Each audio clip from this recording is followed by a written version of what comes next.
Hey guys, and welcome back to the Path to Exile Podcast, episode 25, partner with Mobalytics. I'm Cal Torak, and joining me per usual is Miso Shiro and Dead Rabbit. And if you're new here, we have an audio-only format on Spotify and Apple Podcasts, so you can check us out there. And we're a weekly show, so if this is your first time watching, we do this once a week. So we'll be doing this again. That's actually this Monday with Rax. But shout out to this guy right here. This is currently my favorite up-and-coming build maker, if you want to call him up-and-coming at this point.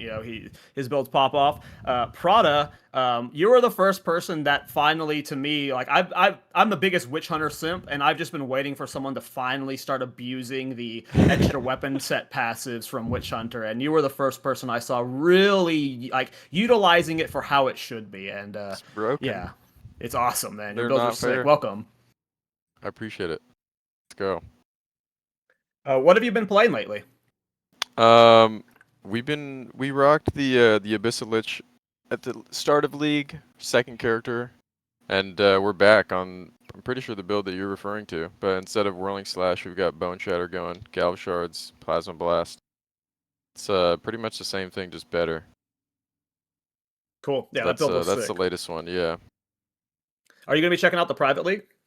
Yeah, I'll be playing the private league. I got video plans. So I don't know if I'll play the day it drops, but I'll definitely be pulling up to the private league, bringing some of the bros with me.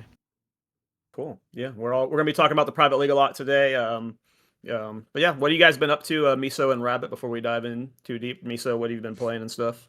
I mean, I was still rocking my Whirling Assault Abyssal Lich for a hot minute. I was just doing a lot of testing with the Abyssal stuff and Wisps, the Omen of Light and Omen of Abyssal Echoes. Doing a lot of that, doing some experimentation too about how to min max it and stuff like that. So that was a lot of fun. And then I got and it's gonna be this week's build of the week for me, so we'll talk about it in a little bit. So I'm not going to spoil it too much, but I got really inspired by a build that somebody uploaded actually within like the last 24 hours, I think. And it was from a Japanese YouTuber, and it had some really, really cool ideas and I was just like, I got to make a build around this. I really do. So I'm going to do a build that is similar to his, not exactly the same, but also going to be combining some other tech with, what Jungron did with the 0 skill duration stuff. So it's going to be really cool. I'll showcase the build later in the build of the week, and you guys are going to be impressed. Are you going to be playing it for the private league, or is this just like something you're doing separate? It's just something I'm doing separately. I was like, because so the whole thing was I didn't want to make a new build before the private league because it was literally a couple days, but I got so inspired by this build. I'm like, you know what, screw it, I'm gonna level up an entirely new character. I'm gonna level up a Titan, do it and like try to get it to maps within a day, and then yeah. So today is gonna be, I'm gonna spend a lot of time off stream today, just like leveling up that character and trying to min max as much as I can, so I can showcase that at least on stream today, and then hopefully be able to play the private league tomorrow. Cool. So we're both gonna play Titan for the private league. That's good to know. Yeah, I've been planning my league starter for private league as well. We're gonna talk about private league like a little bit in a separate segment.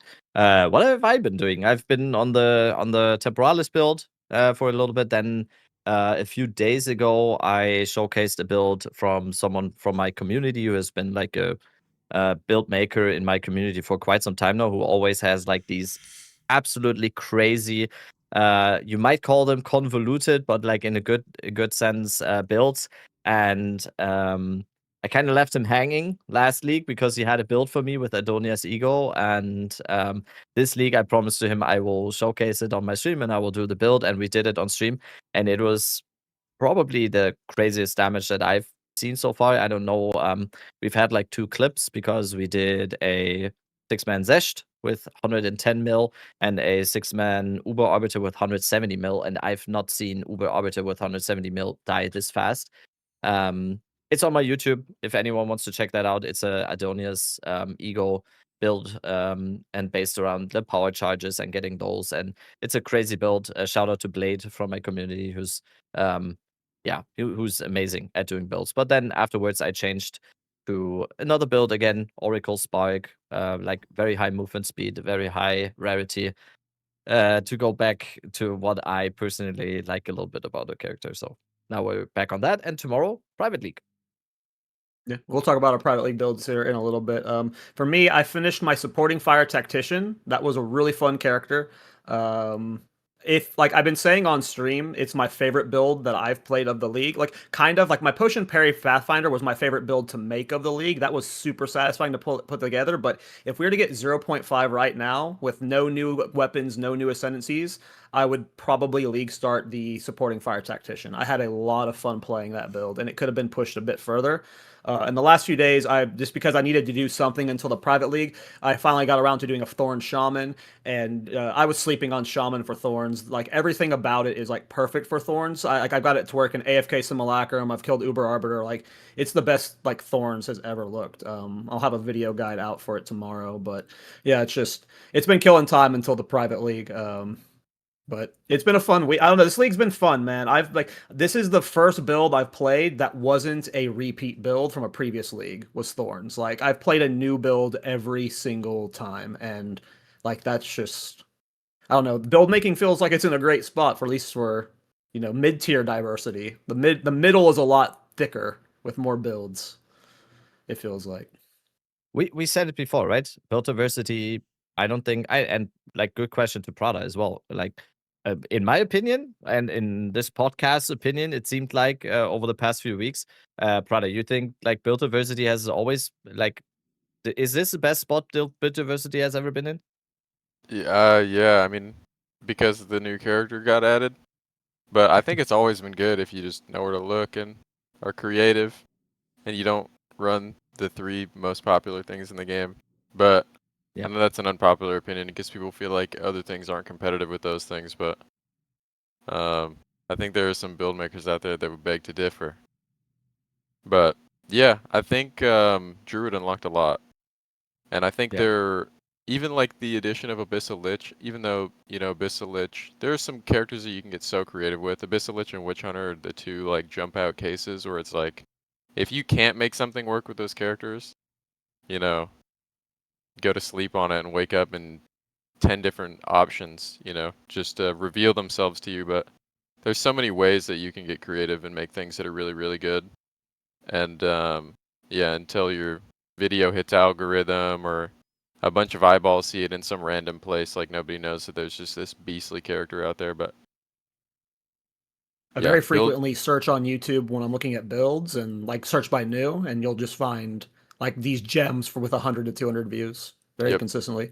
Insane characters, and the showcase isn't like deceptive. They're not running Spark on a map that's a hallway. Like they're actually going out of their way to show you that the character can do everything, because that's what you have to do, and your videos don't get a lot of views. You gotta flex your muscles a bit harder than other people. But yeah, I think builds are in a great spot right now, and I think they were too last league, to be honest. But I mean, it sounds like these off meta or like creative builds aren't getting much views, but the builds like I don't know, some Spark character for like the 3rd, 4th league, or like an Essence Drain Contagion guy for like the the 3rd, 4th league. For some reason, those builds get a lot of views, but these other ones don't. But I don't think there's anything wrong with that, though, to be honest. I mean, if the skills are fun and they interact nicely, they are fun. And but think of how much easier it is to make a character that nobody else is playing and like get all the good gear going, and you can be like so competitive with all the broken stuff when nobody else is playing it. When you're the 10th person to roll into the ascendancy with the spear or whatever, like you're not really competing with anybody, so you just get all the best stuff early. Yeah, to your point about 0.3, that's when we got the being able to use multiple support gems across different skills, and then we got the instant weapon swap, and that, since 0.3, build making has felt fine, mainly because of those 2 changes to me. Yeah. I think it also just seems like there's so much under the hood right now, right? Like just obviously there's the, like Prada said as well, obviously there's the upper echelon and the ones that are mainly focused on by the streamer space or whatever, like but there's there's so much under the hood where it's just super easy to get going and kind of wing it a little bit as well, where you don't really have to do the meta or whatever, and you can just kind of wing it in some way. I'm looking at the what was it called? No, don't worry. I was looking at the ninja the other day, and it's really interesting because when you play like a ascendancy that doesn't have that many people playing it, and then you make a popular build, it looks interesting. I was looking at Abyssal Lich the other day. I'm like, what are people playing Abyssal Lich? Because I was trying to get inspiration to try to see if I could make a new build before I was making my current one. And I was like, wow, there's a lot of people playing Twisters. That's crazy. I wonder why. When I when I checked the Abyssal Lich with Twister equip, there was 2 people, and one of them was one of my viewers. So unless you league started that, it was like the second that video dropped, it was just. I think there was more than 200 after that or something. Crazy. Yeah, that happened to me with I did the Oracle Cyclone cast on crit character. There was like 6 oracles using Whirling Assault, excuse me. There was like 6 Whirling Assault oracles on the ladder, and then after that I went over to like 100. Like you can vary, like when you're doing weird off meta stuff, like just one build showing up, like especially when you're deeper into the league, people are like, I'm over this character, I don't want to necessarily level a new one. Very easy to just swap some gear over and stuff. Yeah, it's kind of crazy sometimes, the effect, because I still don't realize how big the effect is on some stuff like that. Miso just said it in a way where it's impacting like the numbers on Ninja or something, but I personally, I'm just feeling the effects a lot of the time so much when it comes to making a build and then showcasing it on a video or something. And especially if the video gets like 50,000 views or something on the first 2 days, sometimes it just changes the complete nature of what the build was supposed to be in a way on Trade League. I had this exactly with the Edonia's Eagle build that I just talked about. We set up the build, we had a certain gear going, all of the gear that we had and everything, and it was very niche. Since it was an Edonia's Eagle build and it was based around spirit stacking and then using threaded light, it was using like 5 to 6 items that were very niche and not that many on the market. And as soon as I released the video or even showed the build on stream, it was just insane. There was like, just using that as an example, there was the Coolemax grip ring in that build, and we wanted to have maximum power charges on that ring and cast speed per spirit. That is 2 Coolgar and Amamamu or whatever modifiers from Coolemac. Super easy to come by. The ring is very easy to come by. There were like 30 on trade when I showed the build on stream. None of those more than 1 div. 30 minutes later, all 30 rings gone, relisted every single one for a mirror. So it's just like, people always say like streamers are ruining builds and are ruining the economy. It's the viewers. They scalpers, literally, dude. exactly. They buy all of the items from your ninja and they resell them to your other viewers. They're demons. Yeah, The spears that happened with Twister spears too. The flying spear that nobody wanted. Like everybody was on the Akoyan wave. Yep. It sucks. And like 2 days ago, when I did the build, I got really mad, and I said like, I'm not gonna do like niche builds on stream ever again because of you goblins. It's called like it's called the Malthil effect, I believe, is what the technical term is. Anytime Malthil releases a build, that's off meta stuff just triples in price. I actually had a viewer comment that like he's like, I watch Cal streams and I like start sniping items he's gonna be selling and I can make triple the profit. Like that shit fucking sucks, man. Like, somebody sits there with a bankroll and prevents anyone from buying it. It's so stupid. I think it's funny. I think it's hilarious. But obviously, if you're gonna hustle, it's a hustle for sure. When you're teaching people like how to craft the item, and then you watch it, it's like, okay, well, you know that there's a percentage of players that just do not feel like crafting it from scratch. They just want to buy it, and then you're like, oh yeah, it shouldn't be that bad. And you go price check the one you have equipped just to see what similar ones are looking at like, and it's like, oh, this is now 400 div. Like, yeah, dude, every I made time, it for it's 8 divine 2 days ago, and now it's 400. I get nervous talking about values in my builds now because I like every time I do, it's not like it goes up double in price. Sometimes it's 4 to 5x, and it's just like you feel like you're lying, but you weren't at the time.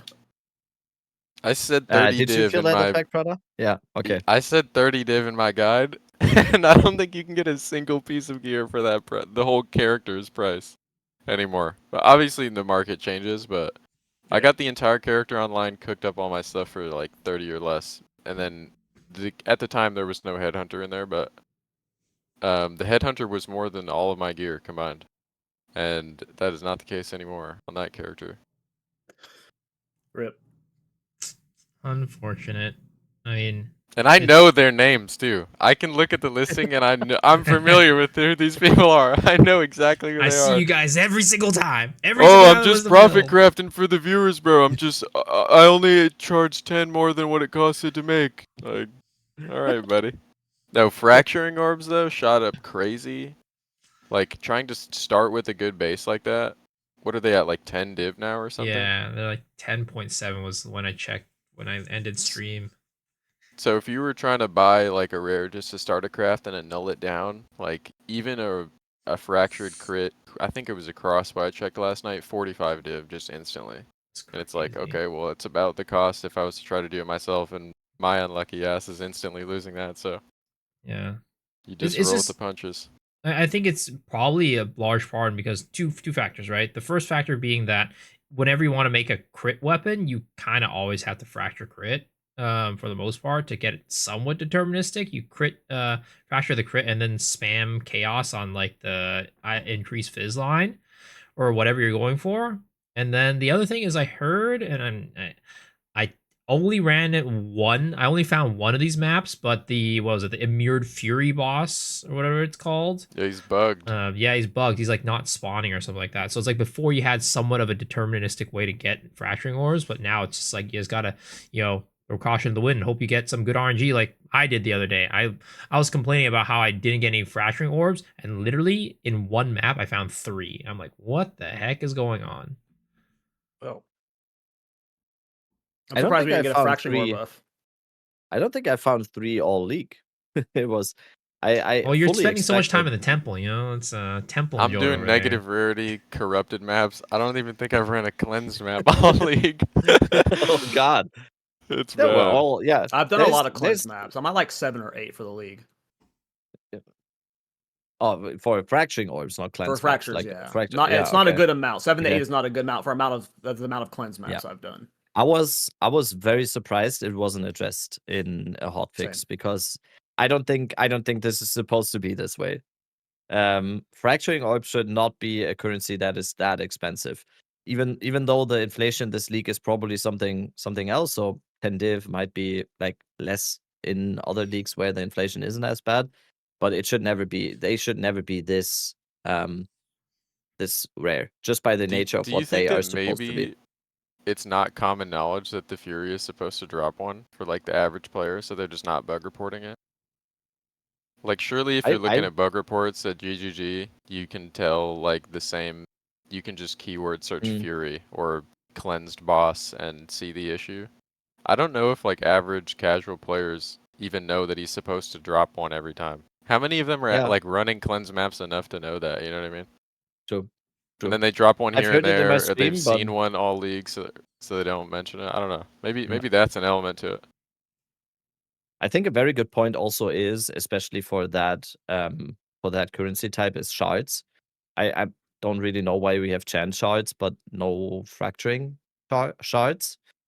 I think that would also be something, because that would also introduce the mechanic a little bit earlier into the end game, that you start getting fracturing shards at like T1 maps or whatever, and then you maybe even have your first fracturing orb at, I don't know, T5 maps, T6 maps, and then you can also already start trying to fracture some of the mods or something for your starter gear or whatever it is. I don't really see the point there. Why chance shards and not we don't have fracturing shards? Yeah, that's actually a good idea. You could make the shard stack to roll up into like the actual currency, like smaller too. Make it 5, and then if you decide to bonk an item, whatever, SSF guys are eaten too. You can bonk your previous weapon. You can get a little fracturing orb out of a couple of them, maybe. Exactly. I think that would just benefit not just Trade League, but also massively SSF, right? And if we had a situation like this now, where fracturing orbs seem to be this rare, and just take away a very vital part of what is endgame gearing for me, especially early league. And I don't know, you're playing a crossbow build early league, early endgame or something.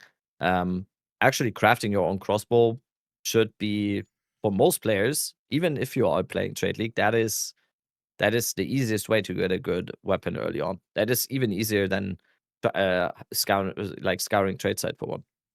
Yeah. Crafting crossbows is very easy. Like, even I can do it. Yeah. And then, like, if you introduce like an early fracturing orb to have like 3 or 4 tries already, early endgame to get a crossbow, I think would just be good. But And there's especially obviously on right now.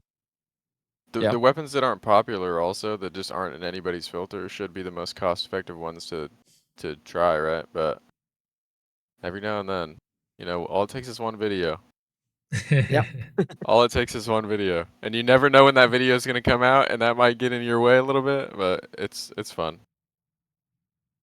I'm Yeah, pretty that's- sure there's people that have notifications on YouTube on certain channels just for that, just to be like, oh, Well, yeah. We've had this strategy. discussion before, or at least I know. I don't know if we talked about it on the podcast, but I've talked about it on my channel where, like, I don't play games anymore like Last Epoch and Diablo. I think Last Epoch has changed how they do it, but I don't like where you do the beta to the league, where you can like go in, make the tier list beforehand and stuff.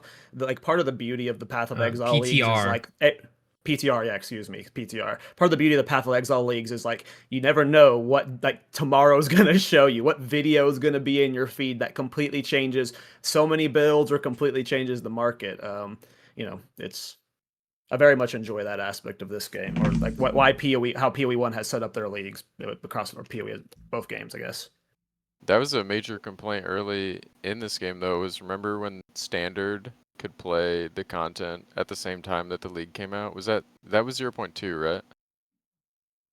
Was it? Like, Oh, yeah, yeah, it was definitely yeah. 0.2. You remember that? Because And 0.2 Yeah. didn't people have a like league killed the mechanic. bot. Yeah, people Oh, did right. everything like day zero True. and was like, oh, wisps are this, wisps are that, and we just like knew everything about it instantly. It's like somebody's There were on still a a lot of cool builds multi-mirror that showed character. up. Yeah. Like Bira's Ignite or Bira's build showed up in 0.2 like 2 weeks into the league, and the Bira's Ignite or the Bira Explosion Anguish build was like one of the most fun builds of that patch. There were some hidden gems, but yeah, that's a good example of when it doesn't work. I know a Also, lot of that's people. probably never gonna happen again. Yeah.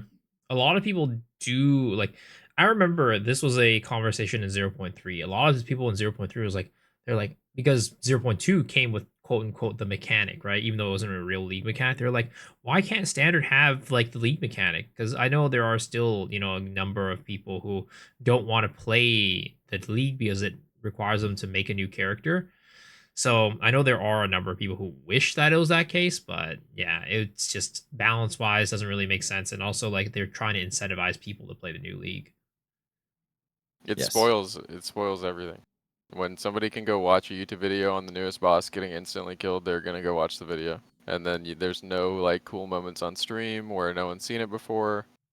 Like imagine if they added something akin to Arbiter to the game and the standard guys could play it right away and you had to grind through the league to be able to fight the version of that boss. Like it loses all of its aura. Like nobody cares because they've seen somebody one-shot it on a Well- multi-mirror character on day one. Like we Well, gotta it could- make sure that that's not a thing.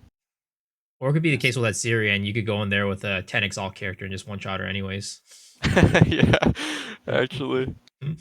Yeah, Captain Lance calls that spoiling the end game of his characters, and that's like, I don't want to spoil my journey, and like, yeah, if you have day one characters immediately getting these new things and all, it's not fun. At least it's all personal though, right? I mean, it's the same thing for I've had it sometimes. I don't know if I had it this league, but like last league, sometimes I fell for some build guides on YouTube, or I'm always checking out different builds on YouTube, and sometimes you don't immediately realize that it's like a legacy, that it's a standard character, and someone's like trying to, and there's like Legacy Temporalis, there's Legacy Against the Darkness, there's way. Legacy Moria Invictus, and everything. and it's a whole different game. I understand, and I don't think that standard should be deleted or anything, but it's a whole We should it's a glass whole it different thing. all and destroy all of everyone's characters. Get them out of here, gone. Level it. Yeah, Turn it to but glass. it should always be like I had it. I don't know if it was this league, but probably I think last league I had like 2 or 3 instances where I checked out a build and I was surprised at how good it is, and oh damn, this seems like a cool interaction, and then I saw like, oh, he's using the Moria Invictus that doesn't exist anymore. That's a good talking point, though. Like by 1.0, you know, with how like chaotic some of the early builds are, how weird some of the legacy items are. Like, do they need to do a full character wipe for 1.0? I don't think they would. But not you know, it's gonna. something to talk about. There's some Just- weird items out there, but standard's just going to be weird, right? Well, standard is the early access standard is getting separated from post release standard. That's so do you weird mean? to me. What do you mean? Yeah, Misa, explain.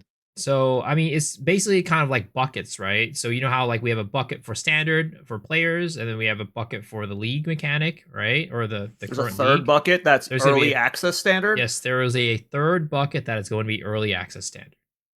Okay. All right. I mean, I guess that solves that problem of like future standard being, you know, weirded out by early access standard. That's fine. That's a good But solution. I mean, it's always going to happen again, though, because like there are always going to be Oh, for legacy items that are going to exist, right? There's going to be legacy, like whenever items get nerfed or like whatever, which is inevitably going to happen. You know, those items become legacy and standard, and that just happens in every single cool. league. I mean, at this stage in the game for me, standard is just like where you go sandbox all of your ideas before you spend $1 billion currency trying to figure out if something works in like the league that you're actually playing. But like if they just had a mode that was like that, where you could use something similar to a POB and you could like test interactions within your game and create items that aren't real, like that are plausible, right? And just see if your character can do like a test map or something like that. I feel like that would be insane. I know that would require like a lot of developer work, but I don't see what the issue would be in doing something like that. Like imagine if you could just take your idea that you had in POB and just like put it into your game and run a test map and a test pinnacle boss, and you don't have to break the bank trying to figure that out. Or there's like a stationary almost like target dummy in somewhere that you could just nuke and they'll debuff never and do whatever. that. I feel like They'll that'd be never do so that. sick though. You only want like I think that would ruin the experience for like a lot of build makers. Like that just like expedites the problem. Like it just like part of the build making process is the journey and stuff. But I think GGG has been very adamant that they don't ever want to do anything like that, especially target dummies. I know they specifically said they don't want target dummies. I don't know. I feel like there aren't very many resources for like understanding how these interactions work anyways. Like think about a build like Flicker Strike. Obviously it's cool that it already exists, whatever, you can go see somebody else play it, but like so many characters that took years to Impending Doom in PoE1's a good example of like just the way the build works is just insane. Like going over the overcap limit. I feel like things like that would come out of nowhere and we'd have a bunch more builds to work with. I feel like it'd be a net positive, but yeah, I mean if they're not gonna do it, they're not gonna do it. I mean, it definitely is a positive in like many ways, like from like especially from like bug testing standpoints. Like you just get like you know your degen players that are going to be playing with it nonstop. Like there's a lot of very good positives from it. I don't know. I did. Yeah, I mean, it's hard to argue against it without it just being like a personal preference type thing. You know, it's like expediting solving the game is both a good thing and a bad thing. You know, like sometimes speeding up that journey is not as fun because like what I mentioned earlier, how like people finding random mechanics out of nowhere and stuff like that makes these little leagues a little bit more exciting. But like from like a pure build standpoint, like again, like you said with Flicker Strike, you know, it definitely helps those things. But I think GGG has said maybe that would turn into an issue where like everybody just knows exactly what they're gonna play because somebody tested it like before you could, you know what I mean, actually interact with the items in the league. There is like a nice slow roll that happens with the new characters where like new league comes out, new character gets added, new weapon, new skills, whatever, and it takes people a while to like figure out what's actually insane because you only get to theory craft with what the patch notes and pretty much it, right? So maybe it is better the way it is. But wouldn't it be fun at this point of the game, like literally right now? Imagine there's no second wind happening, and you've got to play this game for another month and a half before next wipe. It'd be cool to be able to mess around in a sandbox. Mm-hmm. Well, yeah, like this league specifically, I've done 9 characters so far, and it's only because I've made more currency this league than I've made across the last 3 leagues combined.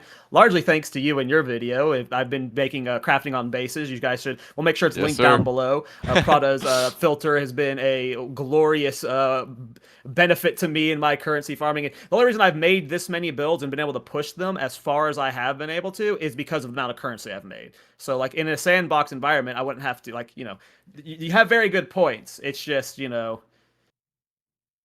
Hey, the guy that comes home after that long shift, sits down for 2 hours, he's got a sandbox build he's been cooking up. Hey, Yeah. all he's got to do is run up the currency to get the gear.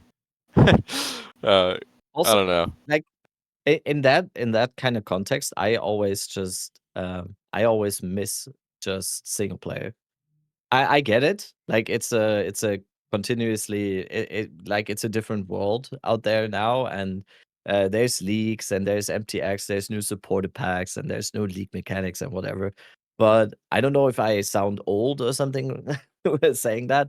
But sometimes I just miss because I think the most fun I always had on Diablo 2 was just single player and playing characters that I've had for years and just like doing like a holy grail challenge on that game or like messing around with I had a single player inventory that was basically sandbox mode because I had all the I had like on my single player account on Diablo 2 I just had all the items, I had everything, I could mess around with everything.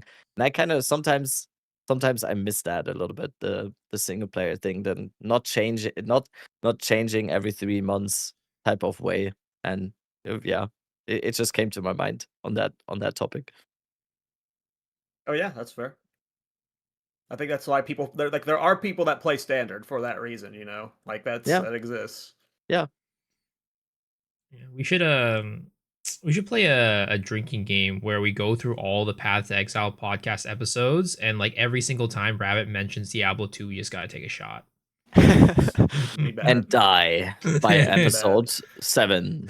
I dropped it the other day, like offline Diablo 2, you can scale like the game's logic for how many characters are in your party for XP and drops. I feel like that would just be so nice for something like SSF, but people like that badge of honor where we all played the same thing, but I didn't have to buy my gear. But I don't know, dude. I'm still thinking about that sandbox idea. I want people to make their own stuff, and when you can just go watch somebody do all that part for you.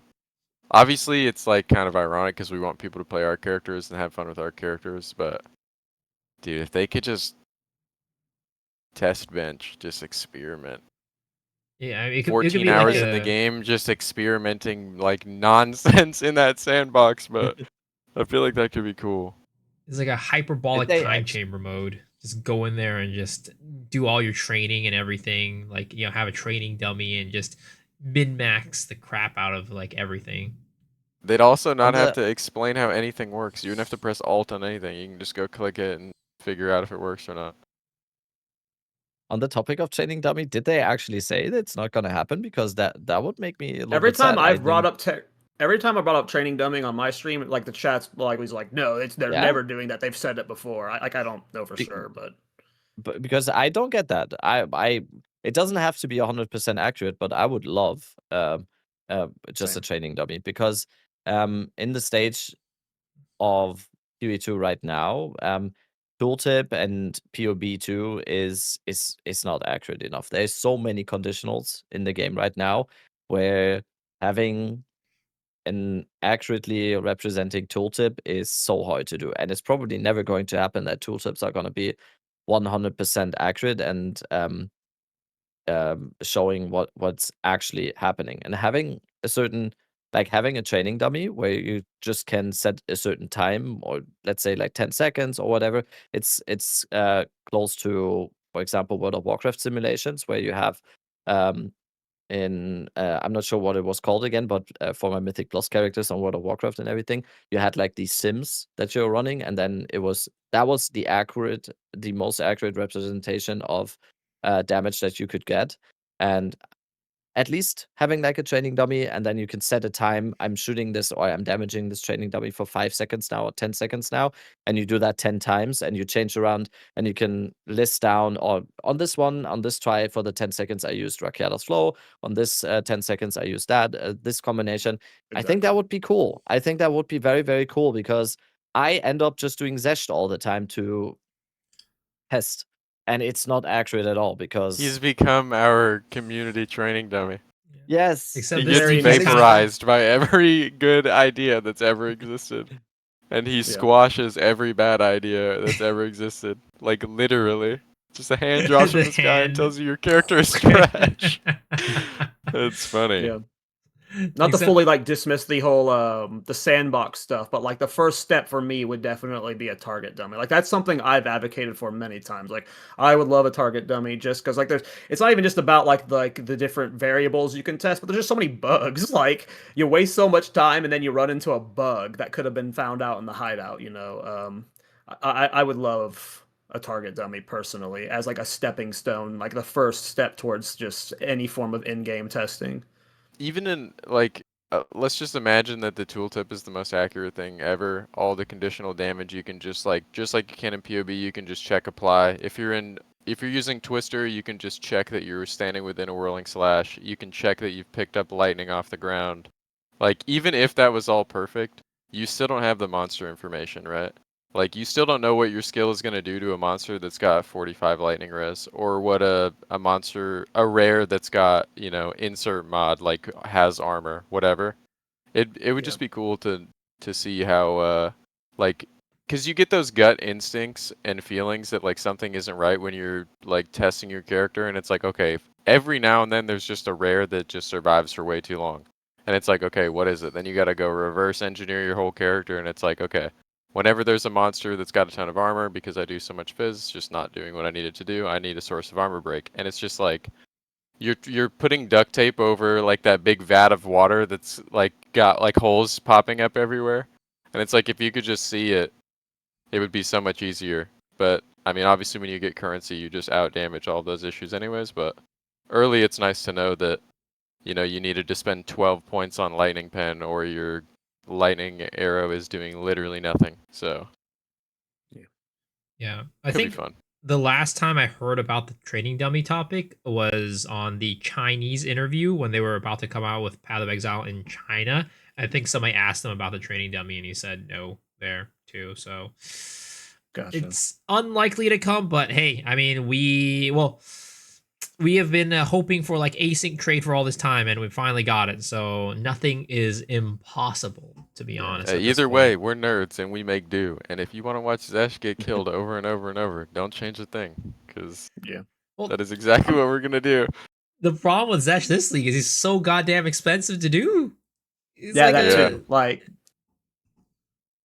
several divine, did you like if you want to do a build showcase and you want to show every single tier 3 boss and then Uber Arbiter, it's like 20 divine. It's not fun. It's very expensive. Also, the damage reduction for the first few seconds is just don't get me started, bro. Do not get me started. I know how Prada thinks about damage reduction on bosses. I definitely know how Prada feels about this, and I feel the same way about it, like completely the same way. And it just, that is not even just speaking about the aspects of using Zesh as a training dummy. I think it's just overall just bad, and it's a band-aid fix. I know Prada talked about this on next they're gonna add snapshotting. So like, I don't think this is a band-aid fix. This is from PoE 1. Like we talked about with Captain Lance. This is a PoE 1 mechanic. Like this, it's designed for Uber bosses. Like Captain Lance even straight up said that like people will try and like scam you with their build guides because they won't show the DPS, and like the video will start after the first 10 seconds when that damage taper has completely fallen off. Like this is a PoE 1 thing. So yeah, but we were just getting it from because it was existing from there, I think. Don't we think that there was a conscious decision made when this game came out to not have it inherently then? Like, there was Yes, definitely a exactly. choice made where it's like, we know this is a thing. We know invulnerability phases are a thing. We're going to try to limit those and not add DR to every single boss in the game because it feels bad. Like, Well, the in a big game change with is 10 tier 4 years of bosses. updates is like, that game has been broken time and time and time and time and time again, and there's no way to play whack-a-mole with all the PoE 1 builds. There's like 50 staple builds that people can just rattle off the top of their head. There's no way to balance these things. Like, they're not going to go in and just like retroactively nerf all this stuff to keep the bosses balanced. This is just what you do when you can't balance the game. Like, just throw DR and everything. In vulnerability phases, we're going to heal this boss 17 times, and we're going to make you listen to a bunch of voice lines. And it's like, I don't want to think that it's just a way to harvest you for your time, but definitely is not fun. I would have honestly just preferred if they wanted the bosses to not be killed as fast. I personally would have just preferred them just giving them more HP instead of the damage reduction at We've the talked start. about that I don't. before. They nerfed the Yes. HPs for a reason, like because so many builds were Yeah. not viable versus tier 4. Like just like what made the many builds viable this patch is the fact that tier 3 bosses exist. Like that's the peak. Yeah. Yeah, because they are so like in the end, because they are easier. Like the DR I mean, is just whose a fault is nuisance, it? right? Whose fault is it that your most difficult boss in the game can be one shot? I'm just going off of what Mark said, by the You know way. what I I'm mean? going off of their logic. He's Right, the one that right. said that they removed tier 4 bosses because too many builds were not capable of pushing tier 4 bosses. Tier 3 bosses was what made more builds viable. That's what he said Yeah. in the Ziggy D interview. Yeah. I fully understand that, and I think it's a good thing that more people are able like to do the tier 3 bosses, but Do we? I'm just always though? Is that yeah. what we No, want for? Is that what we that's want my for the game? Like, okay, that no, was my you guys diplomatic weren't smart answer. enough to figure this one out, so we're just gonna remove a whole tier of boss until you guys are good enough to kill these too. Like, That was I my don't know, diplomatic answer. man. I Like, was gonna send a bot. it's like there's like There is a 3 bot. builds that overperform, that have crazy single target, that trivialize all of the content in the game, and then, you know, Joe Schmo's warrior with 3 divine can't kill tier 4 Zesh, so we have to remove it from the game because he can kill tier 3. And also, we're Yeah, it gonna add does work. DR so that the top 3 builds in the game don't one-shot it instantaneously. Like, I don't know. I think at the end of the day, it's just what Prada said. It's a balance issue because, like, you know, they say like, oh, we removed the ceiling and lowered it so there's more viable builds. Why don't you just make your skills better so they can all, you know, more reasonably Amen. reach the ceiling? Like, I don't know, but I mean, at the end of Amen. the day, it's just moving, you know, up the floor versus the ceiling down. It's just shifting numbers at the end of the day. But the DR thing is, it's an interesting topic again. I think that some people are okay with it, some people are not okay with it, just because like some people are like, oh, it allows me to interact with the boss more, and then some people are like, oh, well, now people, it kind of changes it up to where like, oh, if you want to, like, it's not like you can't one shot it anymore. It's just the same thing. It's the same thing where only a limited number of builds can one shot it at the end of the day, through DR. So It I doesn't don't know. exist if you have money at all. Like, if you've got the currency to throw into your character, it's a non-factor. It's literally a non-issue. It's that stage at the start of League where you're a brokey and you're trying to figure out your single target, and you're like questioning whether it's even viable. Half the characters in the game have this crutch where it's like, alright, I gotta set up 57 spells before I can use the spell to deal damage to this boss and kill it. Or I've got like, I'm only doing single target if I've got power charges or frenzy charges. And it's like you're just watching the timer tick down, and you're like, okay, so I'm not going to be doing any damage this fight because I needed a crit and I needed frenzy charges. Frenzy charges are gone because I can't use it at the start of the fight. So now we're just praying for crits, like running around in a boss room, dodging mechanics that are like, you could literally play on your phone over here and dodge these mechanics anyways. It's not like they're incredibly difficult to get out of the way of on any of these characters. It's like, I don't know, I feel like it's just so lazy, and we didn't have it, and that's what was so nice. And then they added, and it's like, Yeah. priority number 1 should be fun. Is it fun? Does anybody want this in any of these games? There are workarounds in PoE 1 where there's like, insert boss, you play Spark, you type in your projectile speed into this calculator. Somebody has to make a GitHub calculator with their proj speed. You stand at this position in the boss room, And if you attack with this cast speed and this proj speed, you can stop the boss from doing this move that adds 6 seconds to your boss kill. If they want that, they're going to get it. Like, you will get that. People will find a way to perfect killing your bosses per second when this game releases. Like, they're going to find a way to get those 6 more boss kills per run. And I think that's just cringe. I feel like we don't need that. Yeah, I don't no, know. I agree. Like whenever we first talked about it on the podcast, like I was flabbergasted by like even like when before we got to play with it, when reading it, I was like, I don't understand the addition of this. Why are they trying to slow us off? Like I brought it up to Captain Lance, and I was like, is this even like I didn't even believe it could be a thing in PoE1. He's like, oh yeah, this has always been a thing in PoE1. We don't like it there either. Like, it just. I think everyone knows it's a band-aid, and that's why you can't respect it because it's not like they're nerfing your skill or your character and you can like game plan around it. It's like, no, irrespective of what you do, you have no control over what's going to happen. This boss is immune essentially to damage for this range. You're not going to hit him for more than 20% of his health bar for this random amount of time. If he does this move, it's longer. If he does this move, it's longer. This boss has quicker fall off. This boss has longer fall off. And it's just like, it's weird because your tooltip is going to be the same as it was last league, but your character feels significantly worse. And it's obviously this is not a problem if you're playing the most broken stuff in the game.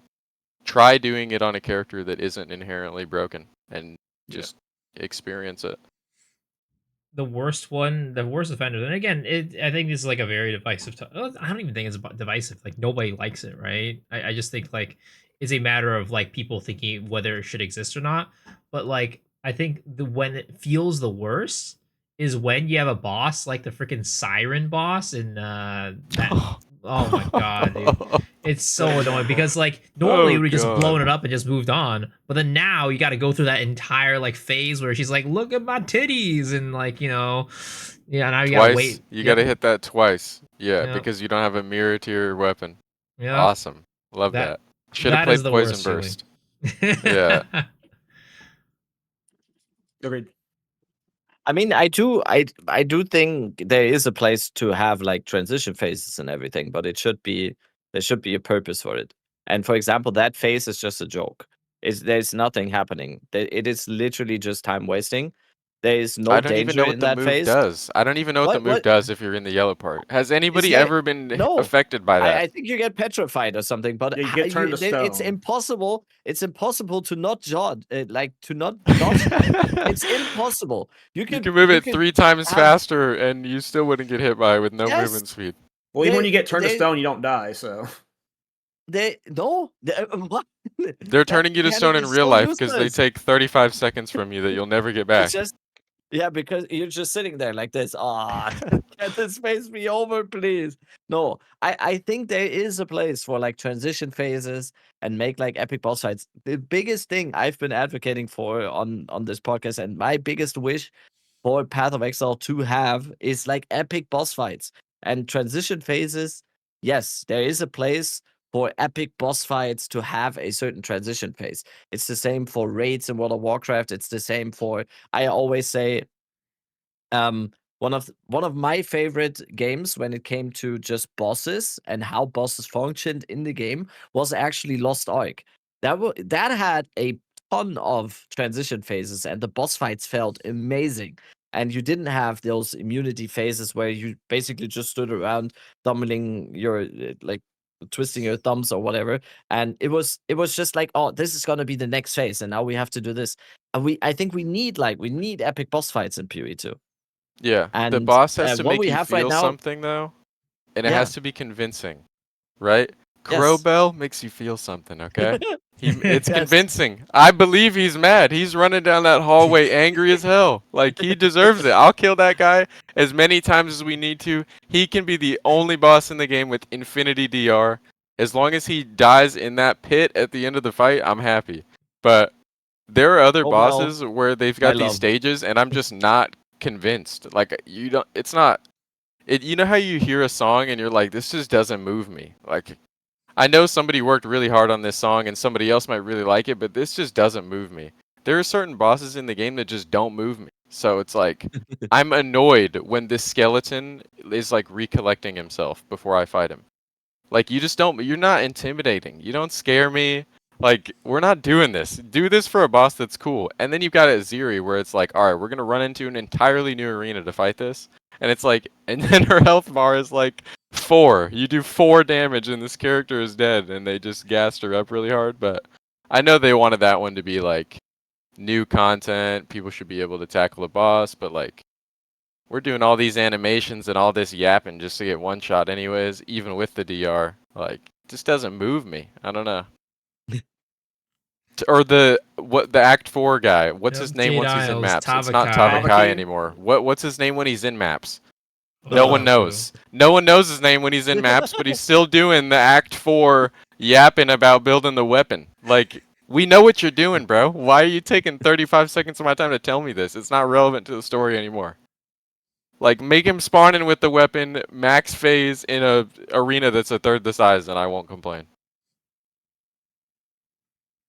We need to like figure out, or I don't know, GGG needs to figure out, do they want just like bosses being pushed over, and we still, even though we are killing Tavakai or whatever in 2 seconds, most builds are killing that in 2 seconds, but still have like a 40-second RP session.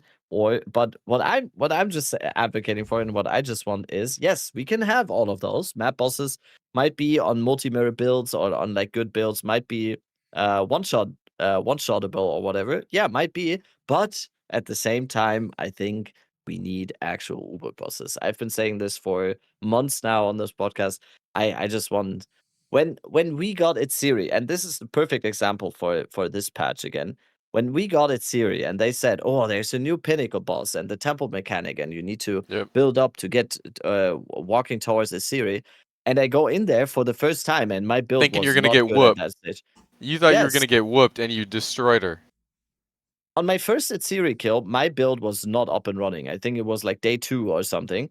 And I played Plants build, which is not the best, especially early. It was not the best, especially early league on single target. And I just went in like, oh wait, did she bug or something? Because the first, I think the first phase is like 2 million HP, which is much less than most map bosses have, by the way. And then you go through the portal, and then you go like, oh, now it's actually, oh, this was just, this was the fake out. It's like a second phase in that Elden Ring boss or whatever. And then you go in and be like, oh, now she's probably gonna have like 10 mil HP, right? And then it's just like, whoop, gone again. Yeah. And then she still does the mechanic of like the blood or whatever mechanic, which clearly shows that they didn't, once again, apparently didn't expect her to fall over this easy. And I was like, what? And then I hear people saying, but there's going to be an Uber version. But yeah, what? Well, like, so, like the same thing happened with the Abyss bosses, though. They're all paperweights too, and we didn't get Uber versions of them in this patch. And they actually have next patch we're getting Uber versions, but we didn't. So when are we gonna? It might be a while. They're actually sick and like look intimidating, and you're running through a zone to get to them, and then they just get mogged instantly too. Yeah. Like, Kulamak is one of the coolest designed bosses in the game. Like, the arena is sick. The way the floor shatters is sick. Like, all of that is sick just for him to get put into a fucking headlock and you noogie him and walk him around like he's a child. Like, those are the bosses that should be difficult. And they just aren't. It's funny. It's funny. Half the bosses in this game get stuffed in a locker, and then half the map bosses take 25 hours to kill because of DR. Like, and also just one-shot you this patch. Yeah. The boss you were talking about, Prada, the guy that keeps like the boss from Act 2 that keeps recollecting his bones or keep reassembling his bones or something. If you get hit by one of those 3 mechanics that guy has, one of them is being like just falling, and like, he doesn't aim. Into the he dirt. Just randomly does attacks. and you're just one shot. And I don't know, how is that guy 6 times the HP and one-shot ability of Atsiri? And you've got to run multiple temples to set up the ability to fight Atsiri. Yes. And I just have to not click on Hidden Grotto, and I don't have to fight. I don't have to fight Tarwali, the Bone Tyrant. Like, He literally has a 17-second spawn animation from when you walk into the arena, not from the He's checkpoint. on 2 bosses. He's in Yeah. 2 maps too. He's in Abyss. Not And Abyss. Which one Marrow. is he? Rupture, Marrow. Yep. Yeah, one of them. Marrow, Yeah, so like you get to Marrow fight and him more times. He's 17 seconds, and then DR on top of that. And Like, you that like is put a stopwatch ridiculous, to that? bro. You like go in there and it's like, all right, let's time this. I know, Dude, I have he knew frenzy the name. charges, so I'm walking in there with 17 seconds of frenzy charges, and my barrage lasts for 4 seconds, and I don't get to kill him. So it's 17, and then you wait till the last millisecond to use barrage, and then barrage with prolonged duration only lasts for so long, and I still can't damage this guy. We're not doing it! We're not doing it! I think There has to be a way to like log your character and like come back in and the animation is skipped. Like Just only as somebody hour needs lasts. to find tech to just like get past all of this. You character select, rejoin the game, and he's just instantly spawned in and you're in a fight. Or like take the animation. I don't know how they've programmed it from scratch, but take the animation and just like speed it up ×2. Like please, literally anything but this. Anything but this. And he isn't the only one. I'll start flaming other ones too. He's just like when you're blasting maps He's the all worst. day. He's the most yeah, extreme. like that is the guy that you're just like, oh, here we go again. Like it doesn't help his hitbox is like the worst thing in the world too. Just everything about him is weird. Like it's mine. Like you already said it, but his AI is so bad. Like playing that guy as Thorns, you'll literally be standing still, and he will attack 4 times in a row and never hit you. He's just like randomly throwing attacks around and shit. Like he's very poorly designed. So flame him all you want. yeah, Draven, Assinia, 25 million hours to jump out of the hole. I mean, He's got to play his piano. Takes a while to birth a child, so it takes a while to birth a boss. Rabbits look at me like, what the heck is this guy saying? But I think going back to like the Adziri conversation, I think there is like a spectacle to it where like if we go into like this super hard or supposedly pinnacle boss, right, and you just get your ass clapped the first time you go in there, right, and you're just like, oh my god, holy crap, what the heck happened? Like there is definitely like a level of just like, wow, that was crazy when that happens. And I think that's actually a good thing, like, and then it gives you something to work towards, to make your character stronger, to beat it. Like I don't know, I think I would rather get in there, get my ass cheeks clapped the first time I get in there and be like, what's going on? Than go in there and just absolutely fold the boss. That's my give me opinion. a goal. I'm in the boss room dead and I'm like, hold on. I'm playing Trade League. Like, what? I'm dead? Like, what is happening? And then it gives the hardcore guys something to fear and like work towards. And it's like you problem solve it with, all of the options that Trade League has, where it's like, okay, I know I can just get a better weapon, better rings, better gloves, but I'll find a way to do damage to not get owned. I'll work on my defenses, but it's like, don't tell me this boss is going to be hard if I'm going to one-shot it on the worst character I'm going to have all league. Like, I don't respect it. And I don't complain about this game. Like, I really don't. Even if I have things I don't like, I keep it to myself. I don't try to spoil anyone else's fun. But like, I'm speaking for the bros that have like burger characters. This DR stuff is not helping anybody. It is literally just putting a gun to their head and just bang, it goes off. Your character will never have single target. Like, don't like it. Don't like it at all. And that guy's just going to go reroll and play the same 3 builds that everyone talks about. So if you want the game to stay creative, you want to encourage people to make their own stuff, standardize how damage is dealt then. Figure out a way to bring those builds down. I know people don't like the word nerf. It's got negative connotation to it. Like, balance is an act, right? It's like, imagine like a literal scale balancing. When something gets nerfed, it doesn't need to be a bad thing, even if it's something that you've been abusing and you've had the most fun with.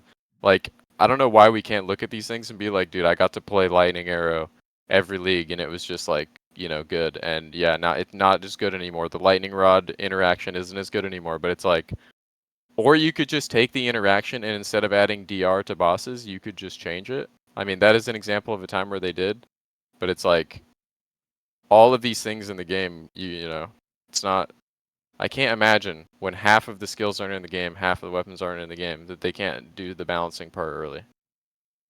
Are we just going to push this off and wait until every character and every ascendancy and every weapon is in the game with all the skills, and then we're going to say, all right, we're going to remove DR? If we don't complain about it now, it's here to stay. They're not removing it. Yeah, They're not removing it. Why launch the game without it? It was like my favorite thing. Maybe it wasn't rated for code, like in the code wise. Like there's like potentially many reasons. I don't know. Like my biggest complaint with GGG is as much communicating they do with the community. When it comes to patch notes, they almost never give developer insights. We almost never know why GGG thought they had to make changes at times, and that's my biggest problem right now. Is like. Maybe there's a reason that they have it in, or they didn't have it in originally. I don't know. We just don't fucking know. Like they never say anything. If there was a developer that was to come out and say, "Hey, it's literally not possible. We literally cannot balance the game," I'll say, "Okay," and I'll deal with it. Just obviously, that's something they're not going to want to say, but to your point, I think they should go back to nerfing. You can give them the pass in a game that's been out for 10 to 12 years with 50,000 different developers. I don't know how many people have worked at GGG in total, but we know that there have been multiple dev teams with multiple visions for how to balance the game. And it's like the set of devs that you're talking to now are working from the work of previous people with different ideas and whatnot. But it's like brand new game, blank slate. Like, wouldn't this be the time to like standardize these things and make sure nothing is just hilariously broken and there isn't a single target in the game? Like, obviously you can throw 100 points at your single target and have the best one shot ever and have the worst clear and no defenses, but like if you have a skill that is 2 times better than the next one, there's a problem. With the same amount of point investment, similar gear, like all of the martial weapons are essentially the same thing. If this guy's two-hander and this guy's two-hander, this quarterstaff and this crossbow are the same exact mods, but this guy does 4 times his damage with his single target interaction, and this guy doesn't, and they've got everything else is the same across the board. One thing is obviously overpowered and needs to get brought down, or one thing just doesn't work and needs to get, there needs to be a balancing, but it's a simple. We've had this conversation a lot of times on this podcast. For that kind of stuff, it's just they should not be developing 2 games actively right now with how small their team is. If they were full force on PoE 1 like they were, or PoE 2 like it was on at launch, where they were doing weekly balance patches and doing that kind of stuff, like all of this would be probably solved by now. But they're working 2 games. Like, are they even looking at PoE 2 right now? I mean, I've heard the take. Full force? I've heard the take before that they didn't expect this game to become as popular as it was as soon as it did. Like, when it was initially like, oh, $30, you can play this early. Like, obviously we all know this game like blew up. It was huge instantly. And it's like, I've seen that happen in other games too. Like the game I played before this, I played Apex. They had zero like expectation that the game was going to be as popular as it did. They did no marketing, no advertising. And like that game just had immediately millions of players, and it's like, whoa, maybe we bit off more than we could chew. Obviously, they love that, they recoup their investment on their, hard work immediately, and they've got all these resources to work with and whatnot, and that's cool from like a, monetary angle. But it's like, you can't neglect your newborn child. This is your newborn child. You have all the hype already. It's here. It's not going anywhere as long as you just, give us good updates consistently. And, we get a nice slow roll and do a full release of a game. But, like, we're the new kid on the block, you know what I mean? Like, if you want to play PoE 1, you can play PoE 1. It's not going anywhere. It's been here, forever. Like, I don't know. I think I disagree with the take that they weren't expecting it to blow up. I mean, even now, they're throwing money at streamers to play the league launch. Like, they're sponsoring, like, people like Grubby and stuff to play these leagues. They're sponsoring people when the game comes out. Like, they aren't, like, they're trying to promote the crap out of it. Like, they definitely... I think there's a difference between, like, expecting versus, like, trying. Because, I mean, I don't know, maybe it's lip service, but Jonathan did say at the beginning that they did not expect it. He said, we were expecting, like, at most, like, as much players as PoE 1 is what he said, which is, I think, crazy for him to expect that. We can say that, that's kind of like, you should have expected more because everybody, PoE 1 is so successful, and now you're creating a sequel, which is a great entry point for anybody who heard about PoE 1 and wanted to play it all this time. But yeah, they did say that they didn't expect it. For it, just in my, this is obviously an anecdote, but like the friends I have that have only ever played a game with a gun or a ball in it, like they're playing PoE and they like that it's simple. They like that it is not. First of all, they didn't even know what Path of Exile 1 was to begin with. Like, obviously we're in close proximity to ARPGs because we play them, but like, that game is not as popular as people think it is. It's like, if you look at, across time, has it been a staple within a genre? Yes. Is this genre a large video game genre? Like, no, not at all. It's not even close to something like a Fortnite or insert video game, a Call of Duty. It's not even close, right? So it's like a niche game within a smaller genre. And this game, like, there's no way this didn't exceed expectations. It was huge on launch. It was absolutely massive. It was one of the most played games on Steam when it first came out, right? Concurrent player wise. Like, obviously, once, the super casuals come in, play it, find out, they're not really too interested in whether or not this new league is coming out. They already feel like they've gotten everything they can out of it. It's like one of those, but I don't know. I think people like this game for different reasons. I feel like this game doesn't have to have everything in the world in common with the first game. I feel like they can just take all the best stuff from that game, just throw it into this game, give it a nice revamp. What they did with Abyss was perfect. That was just so good. I don't know. I just don't want them to make the same mistakes that they did in the previous game. And I think they're aware of those. And I don't know. It would be lame to just play a game that you think is going to be different for all this time, and then it just becomes a PoE 1.5. Like, I want this to be a Path of Exile 2. I mean, I've never understood the PoE 1.5. Like, there's no way in any world it could ever become that. Like, I hope not. And adding a 10-second diminishing turn to bosses does not push it towards PoE 1.5 in my head.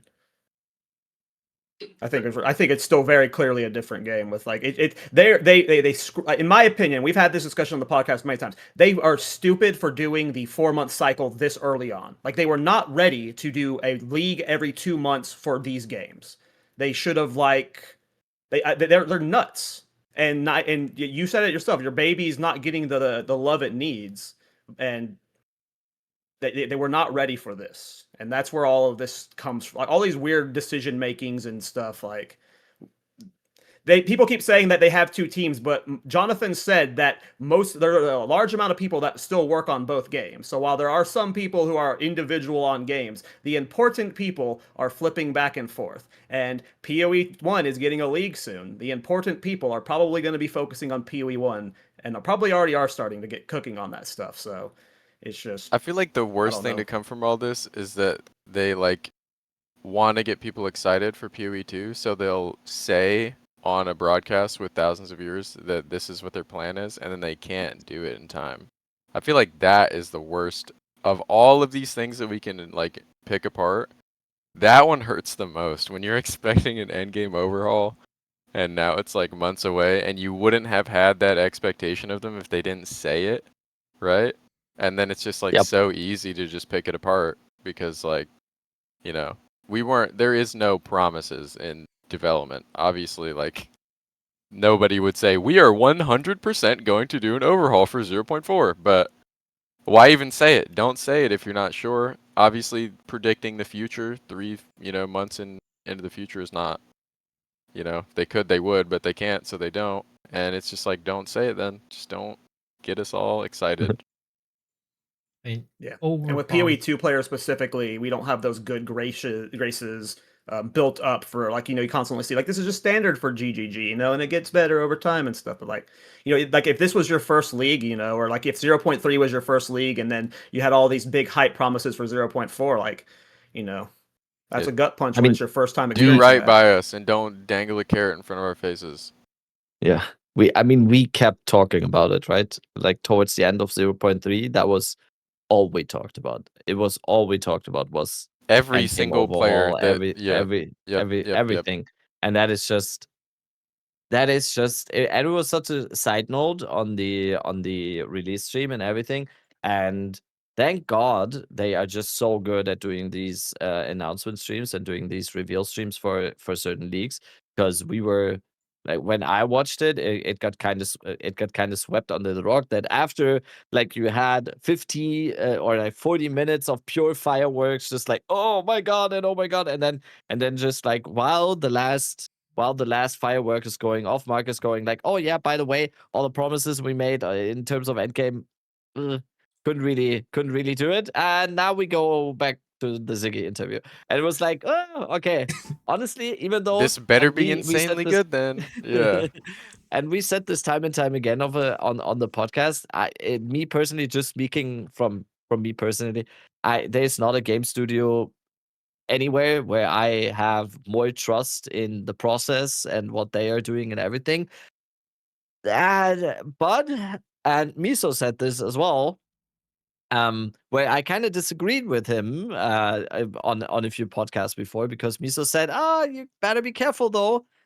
There's one of those things, and one promise broken, and then the next one, and then the next one, and all of a sudden you have like a situation where people are not gonna give you all the trust anymore. I'm not saying that we are even close. Like, I'm not saying we are even close to that on GGG or on PoE2 at all, but it is something. It is always something to consider. So once again, we're only left to saying, let's see on 0.5. It better than blow our minds. And I just have to say again, I love this league, by the way, and that is a big reason why right now I'm not that sad about the non-existing endgame overall. I love this league. Same. The more time that passes, though, the more the expectation is like it has to be so much better than if they would have just brought it out for 0.4. Like Druid. Now we have an entire 2-league gap where it's like, this is what we were hoping for. Like, it's going to take a long time. You don't put yourself in that position where you can't live up to the hype, because the hype will intensify again before the launch of that for 0.5. And it's like, if it doesn't, grand slam, knock the ball out of the park, bases loaded, people are going to say, that's it. Like, how many people were so thoroughly convinced that if they just changed towers, mapping was going to be the most fun thing of all time, right? And it's like, you had a handful of people. I was getting shit for it. I was saying, like, the tower change is not going to tackle any of the complaints that people have outside of, like, the setup stuff, and your maps are going to play the exact same. And first thing people did when towers get changed is complain that it affected the precursor tablets, and people were like, change the values then. And it's just like, dude. They can say a million trillion times they're going to do the thing. The thing has to have, like, serious impacts over the game. I hope when they say overhaul, like, I don't even care how much of it has changed. I just hope the result is significantly better than what we have, right? And I like the game currently. So, my bar will be met probably, but I hope that it makes some serial complainers happy, and we all have a community where no one's bitching about anything, and it's just a blast the whole time. But that's never gonna happen. You never know. I have hope. Yeah, it's just a game with so many play styles. Like, some people are always going to be upset. Yeah, I mean, that is kind of going back. I think like it's interesting because whenever you go work in like a company, right, you always under promise and over deliver, and it feels like GG have been always doing the opposite, where they're over promising and under delivering. So hopefully going forward they take more of that mindset into mind. But also, I'm going to turn on GG White Knight mode right now.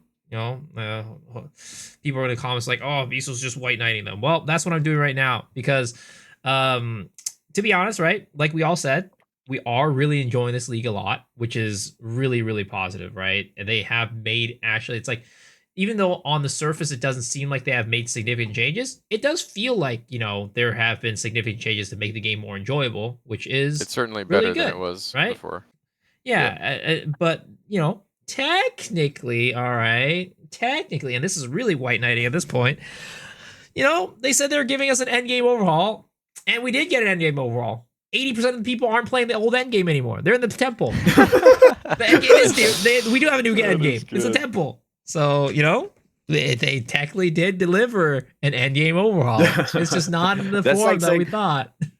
That's like saying we're giving everyone jobs, and the jobs is you are in prison now. No, I get it, and also like to the white knighting comments, because yes, we get both of those. We get both sides of the coins on this podcast in the comments sometimes. Either there's no middle ground here. We're either hating completely and we're haters and we hate this game and we advocate for changes and everything, or we are white knighting the game. And I could just say I don't have a problem white knighting this game or PoE1, because if there's a developer, like I said before, if there's personally for me a developer in this world, or like a game in this world where I feel like I can have the most trust and I don't feel ripped off the whole time, play any other game today where it's like real money shops, where it's like DLCs out of your ass every single time, any EA game or whatever. Compare this to Path of Exile 2 or Path of Exile as well. Yes, there is supported packs. Yes, there is like mystery boxes now for some weird reason. But they have the only in my two opinion, ARPGs with any merit. Every other yes, ARPG is slop garbage. Like and they in have my the opinion, two games like, with merit. this is the game where I feel the most, or a developer where I have felt the most over the last few years, where I feel like they not only play the game themselves, but also the number one priority for them is to make a good game first and then make the money, and not the other way around. And so I don't have a problem saying this game is amazing and I love GGG. So okay, you can say White Knight all you want, but they made two of the best 3 ARPGs of all times now. So if you like ARPGs, What's the third one? What's the third one? Yeah, Yeah. what's the third one, Rabbit? Does it have a 2 in it? What's the Torchlight Infinite? I don't know. Yeah, no. What's the, I don't Within know. the ARPG genre, I do think that they have the only 2 games with merit. I think there are other games that people can throw out there and they're like, bro, you got to try this, but there's this thing. And it's like, oh, that's just disgusting. And why would I want to interact with that when I have a game I already like? It's like, oh, yeah, you can play that game, but there's this pet that you can buy and he picks up everything off the ground for you. And it's like, oh, okay. And it's like, yeah, if you just spend money here, then the ceiling of your character raises significantly. But you don't really have to do that. You can still play. And it's like, what kind of gamer wants to go into a game knowing that, like, the ceiling of your character is tied to how much money you spend? Like, you know, this is not a mobile game. You know what I mean? We're not doing all that. This is unacceptable. But GGG doesn't do that. And I can respect it. I mean, there are game studios outside of the genre that people trust. You've got Rockstar and FromSoft. I don't think you can say a bad thing about those games other than I'm not good enough to play Dark Souls. That's like the only take you can have when it comes to I don't like FromSoft, but I don't know. I think GGG does a great job. I think they're capable, like irrespective of whether they hit on every single update and we love it every single time. I think we know that, like, as far as, you know, making a game that people want to play, I think they're capable. I think they've got the right guys. I don't know who the guys are. I can't name any devs other than the 2, but I just hope that they're putting their best foot forward and they're not neglecting their newborn. And Path of Exile 2 is the game that gets the majority of the attention because they had, you know, what is it, 12 years to cook PoE1? So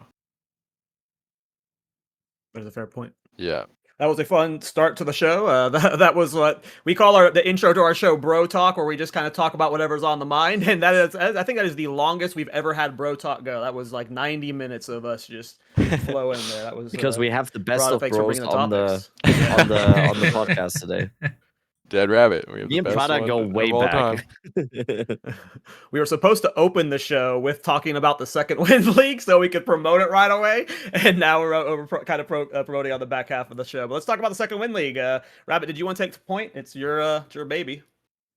I mean, yeah, I can't say I did all the work here. I just mainly just advertised it on my stream and just like helped talking it in existence a little bit.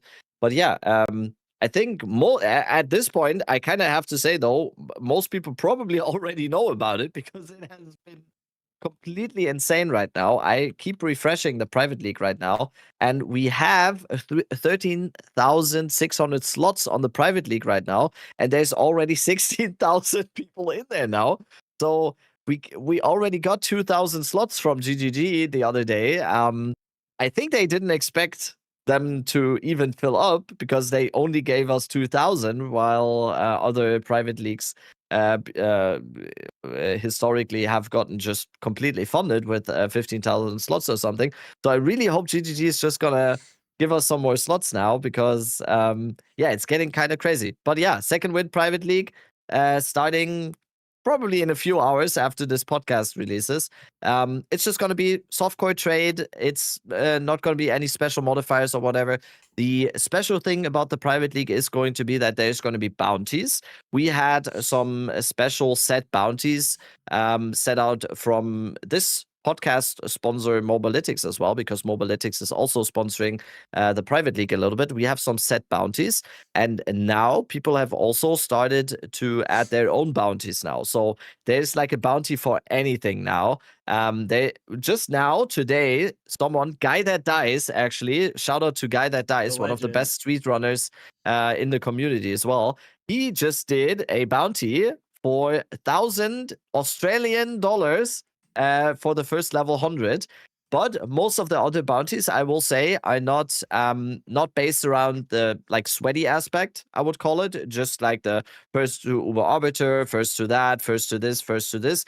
There's a lot of bounties in there that are very, very specific and very, very RNG based and kind of funny.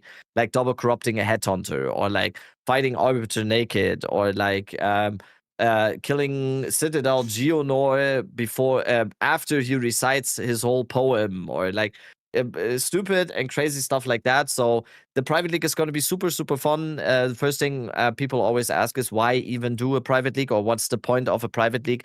The original thought here was because of all the Holton stuff, and because everything, the economic implications of this league, whether it is actually accurate or not, doesn't really matter. We wanted to give people the opportunity to be able to have a reset in this amazing league, with a reset in the economy, and with the opportunity to just play this league again without having all of that backlog of all the economic stuff, and just see how it turns out. We just wanted to do this as a fun thing, and just give people that wanted to do that the opportunity. And now it seems to be, it has gone very, very crazy, and will actually resemble a real league with this amount of players, because by tomorrow, it's starting in about 24 hours from this recording. It's probably gonna go towards the 20,000. So yeah, insane. And for those that don't know, a private league is like just a separate little thing. They are not like, you don't have to pay to enter. It is free to sign up. As slots open up, they let more and more people in. The trade site works with the league as well as the in-game trade system, so it's not going to be some like Discord channel where you're having to message people. And yeah, it starts tomorrow. There's going to be a lot of people streaming it. There's going to be a lot of people playing in it. It is going to be a more limited economy, of course, but it's going to lead to a more community aspect of it, especially when you're trying to get like specialized items in your build. We do have a Discord for the league, so you can join that. If you're needing something special, you can post in it, and you'll work out deals with people. It's going to be a little bit more of an intimate experience, but it's going to be a lot of fun. The challenges are cool. I sponsored a challenge this morning with Mobalytics. It's a Thorns challenge. You got to kill Uber Jamin Ra by standing in his lightning coil with thorns, and if you're the first person to upload a clip of that, you'll win the Mobalytics Steam gift card. Just giving himself a bounty. Wow, look at that guy. I'm not playing Thorns.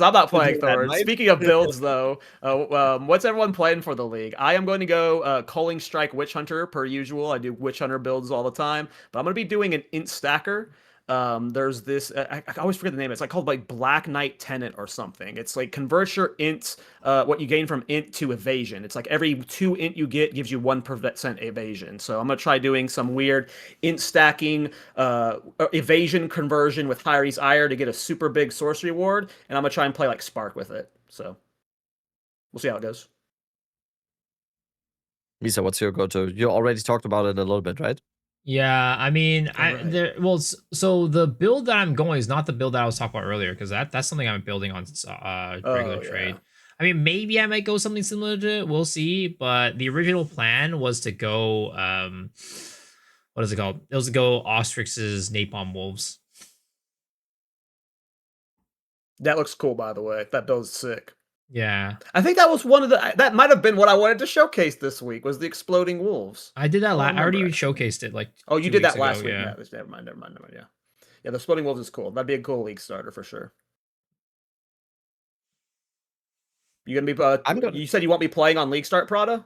I was waiting for Rabbit to answer. No, Okay. probably not. I have a plan for a build, and I've got like the guide already cooking up, so I got like content. I don't want to get behind on that, but yeah, I was testing some stuff. We got frog build in the works. If you know, you know. Just gonna keep that one a secret, classified information. Frog build potential. The quiver? Hell yeah, dude! I've tried to make frog before so many times, so I'm so excited Hey, to see what you're cooking. asking Well, too I'm many gonna- questions, bro. Come on, Rabbit. I was messing around with some Abyssal Lich, Skeletal Arsonist, Wyvern, melee stuff. I got the Rend to like hit the whole screen. That was pretty cool.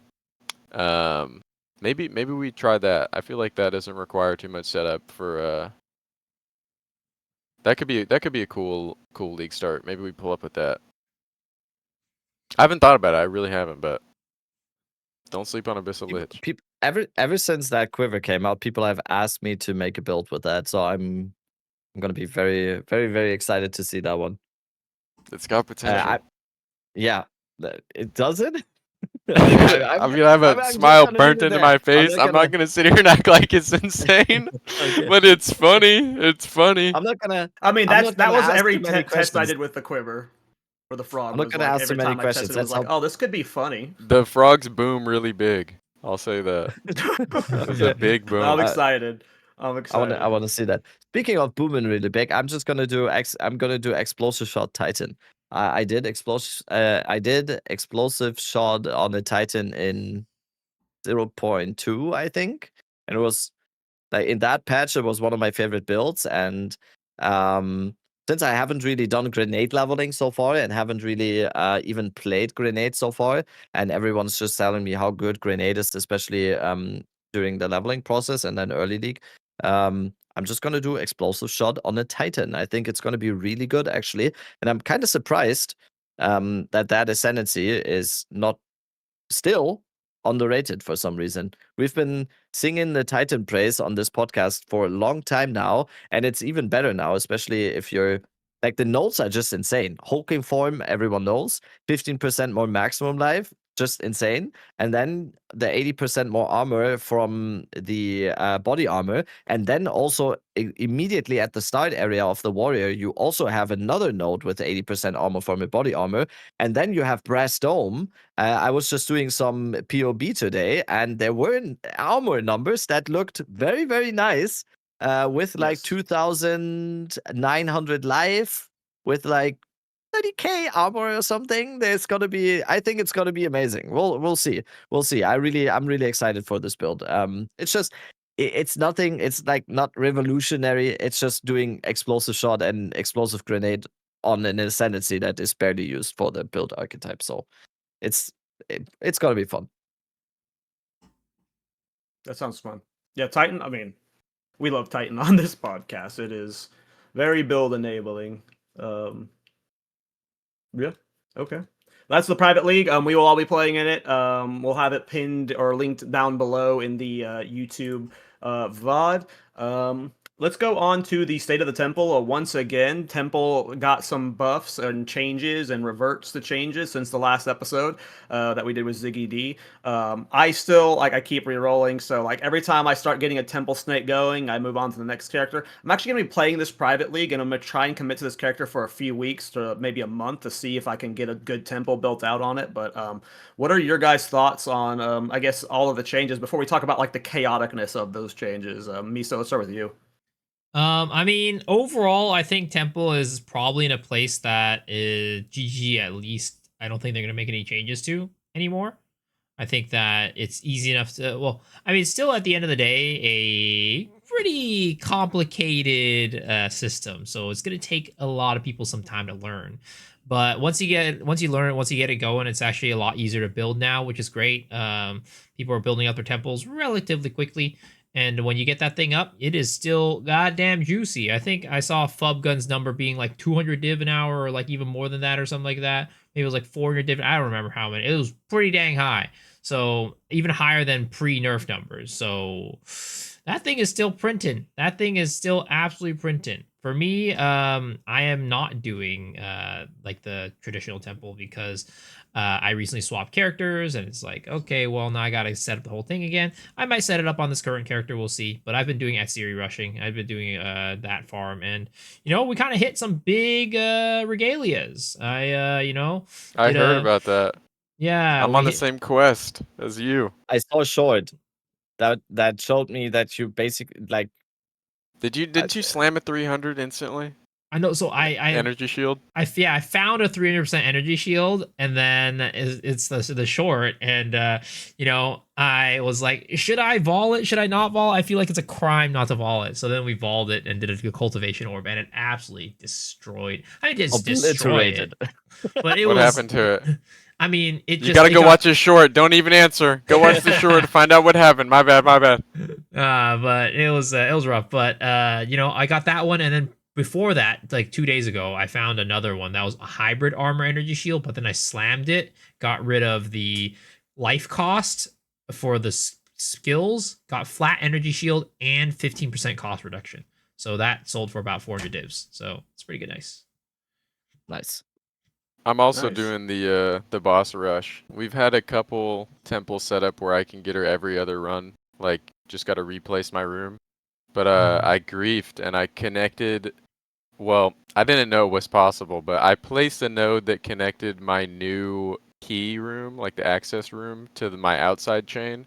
And I had it so that my architect would either spawn in like this spot or this spot every time. And the access room would just spawn like 2 spaces from itself over and over and over. And I placed too many rooms on one side, griefed the whole thing. And I was like, all right, maybe it's time to get that new character back going. Went and did that one, set it up, had it going pretty good. But I'm trying to get one of the Atziri chests with the energy shield stuff that rolls off the... What is the mod actually read? It's something like mana cost from life. Yeah, that's what I was trying to roll off. You can use it for CI, yeah, which is pretty gross. So that's what we've been trying to do, but no luck. That body armor overall is just insane. It is the possibilities on that. It is just insane. Like Prada just said, you can like CI, and then just with that body armor, you can. I mean, I think 1.4k ES is like multi mirrors at this point, but even something like 1.2k ES or whatever. Having that better than anything you can get on trade. Yes, that is not that. Yeah. Yes. 6 soul coins with all res in there, +1 to all corrupted gems. You can easily just base like 10,000 energy surplus easily just based off of that body armor. You're then using CI. It's a crazy. That's how you make an item. That's how you make an item right there, and it interacts with like the new mechanics. Like that's exactly how you make an item. Amazing item. I don't think it's overpowered. Please, it should not be nerfed. I think we should also have kept some of the magic from like Moria Invictus in the same way.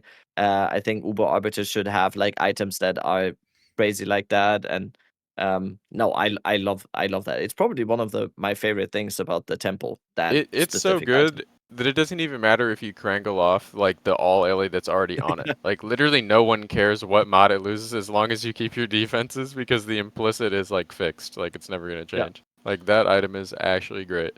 And it's like it's keeping me killing the boss. Like if that wasn't in the loot pool, I don't know if I would run the temple for the boss. I'd probably just get to snaking like everybody else. What's the drop rate on it? Is there any clear statement, or has I have no idea, but it's not bad. I feel like it's got to be like 50% or something. I feel like I get it more than anything. That's really high. I've killed her like 20 something times, and I've gotten it like 8 or 9. Like small sample size, but I've only gotten the spear twice. I've gotten the boots and quiver a handful of times, but I've gotten it more than all my other drops combined. how many different versions are there? Because the sought after one is just the energy shield one, right? Yeah. 300%. The I think only it's And there is every how many others? armor There's- evasion, armor ES. I think it's every combo, right? There's Yeah, and one there's all three, staple too. one, You and can- then every combo. And you get armor ES evasion as well. Yeah. Okay. I'm just asking right now because that's definitely something I would want to look at in the private league, even though my explosive shot titan is probably not going to use it. But wait, no armor? Maybe there's something. You can do full armor. Yeah. Yeah. We'll see. We'll see. Because I haven't even gotten it once. I killed Atziri, I think 5 times this league, because after that I started building my snake Dirty the ethical temple way, enjoyer. by the way. No, I did Dirty it the ethical snaker. way. When everyone was in Holton, I was painstakingly getting 1 crystal per map on my maps. Took me 3.5 hours to get to 60 crystals because I wanted to see if the league mechanic is actually viable if you do it the non-exploiter way. And it kind of still was. And then they changed it. So everyone had to do it my way. And then it was even better.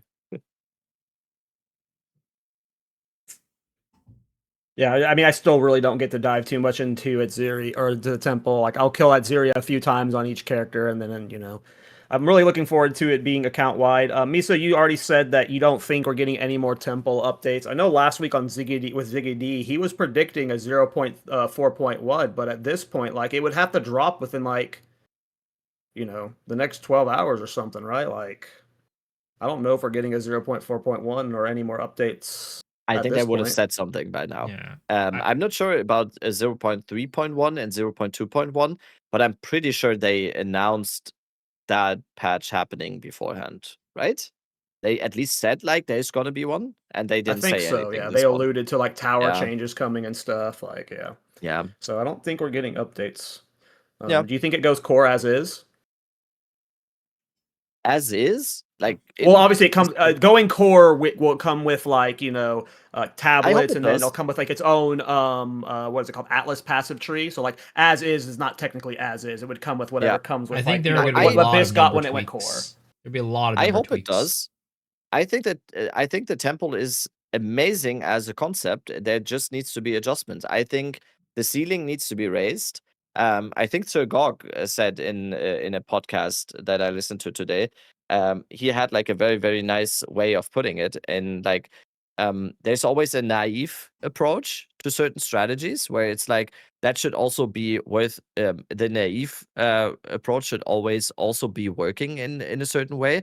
And that just doesn't really exist at the temple right now, because if you have no idea what you're doing in the temple, it's never going to really be any worth for you to do. And same goes for anyone that like rerolls characters all the time or whatever. And I think that's that floor needs to be raised. So just going into the temple every once in a while in a map and not knowing what the hell you're doing and just getting that the rewards for that should be a little bit higher, and there should be more explanations and more intuitiveness in the temple for those kinds of players.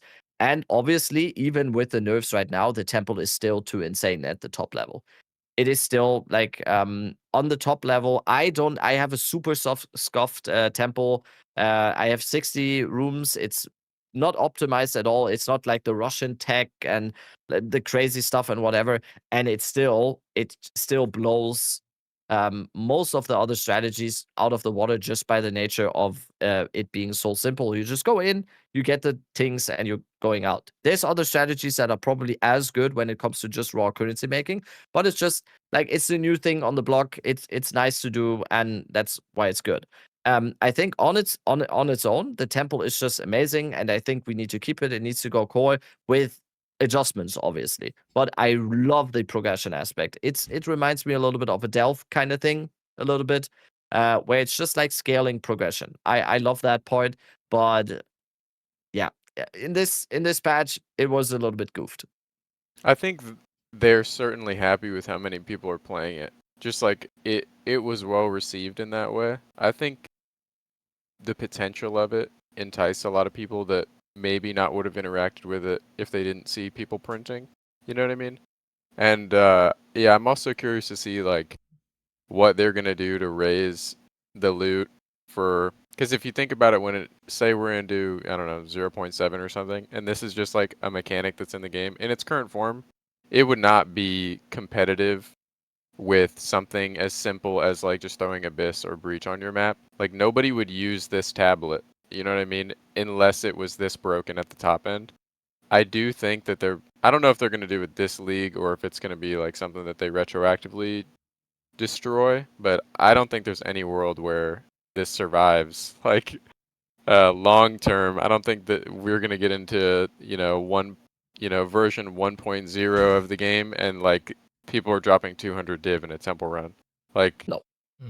no never shot. happen. But Nope. you also should be able to just throw in one of these tablets in the future, and it's like competitive with something like Ritual, or it's competitive with something like Breach. But It's a see, balancing act, right? yeah, getting an Artificer's Orb and 4 armor scraps is not cutting it when other things have omens that are worth 28 div. But Yeah, so I should have rephrased how I said as is. It obviously needs to be very rebalanced and like what currency you would get and stuff, but I just more meant like the general gameplay vibe of it. I think the and will difficulty we see it is actually the best get part. tablets and stuff? The difficulty looks nice. Like it's Yeah. challenging content. It is very hard. I also think the addition of the Abyss Atlas points was nice too, because not only do we have the precursor tablets that scale the difficulty as well, but like Abyss is harder, and that content was like very, very well received last league. And still is. Yeah. They made it. They made the goat mechanic better in this game. Like that is the best mechanic in the game. Some people hate Abyss right now. Like if you look at Reddit, they are very upset of the what is it? The kiting of the Aminamu guys out of the fog. There's a lot of controversy around that. But otherwise, people Why would you be mad about that? Why would anyone be mad about that? You shouldn't have to kite. Just do it You shouldn't yourself. have to kite. Yeah. Oh, It's like get you- with I it think or it's get fun. ran over by it. Let love me it. enjoy these omens of light without you. Then you can drop that Yeah, I liege love it. over Yeah, and like, over, what? buddy. That's Have just fun with the cool. liege, Some bro. people discovered it. Like some people It's super discovered that. sick. If you want to do it, if you want to like specialize and learn that a little bit, you're getting paid. Like why? Why And would there's anyone be mad strategies about that? I developing never around get it that. too, like the wisps and It's so like cool. like people are Yeah. like Yes. min-maxing with like different. Like I think that's like the sign of a really cool mechanic that you can like farm it in multiple ways and still get it like to pay out. And again, I think that type of discovery is cool, and like it's Same. it's something that encourages not just uber blasting, right? It encourages a little bit of like, oh, I'm going to clear the entire map. Now I'm going to get the wisps, and I think it's really awesome. Isn't it so funny Yeah. that when you just remove one item from like a fixed loot table, all of a sudden the You're loot right, is you're insane? right. Like, what is the drop rate on the liege in the vacuum? Too high. Like It's 70% of the very time you're dropping a liege or something. Yeah, it's Like ridiculous. it's so funny. You remove that thing, and all of a sudden you get an Omen of Light or an Abyssal Echoes like every other time. Like just absolutely broken. What's the other option? A putrefaction or something? Sinistral, yeah, putrefaction, sinistral, and dextral Yeah. necromancy. Yeah. The most common thing is just zapped out of the loot table, and all of a sudden it's so fun. I'm having the time of my life walking him out of the little void. Same. It's it's kind of fun. Yeah, same. like in the moment, Mini like, God game. damn it, come out. But like, in Yeah. like the grand scheme of things, I actually think I find it so fun. I find it It's very the only entertaining. problem with Witch Hunter, because Zealous Inquisition will blow up monsters inside the void with it, and it will drop lieges because all of the other monsters died with it, and just like I was running into that with my tactician. Yeah, where like, very my supporting funny. fire was killing them too easily. your character is it's just too fucking good, just insta kills it. It's hilarious.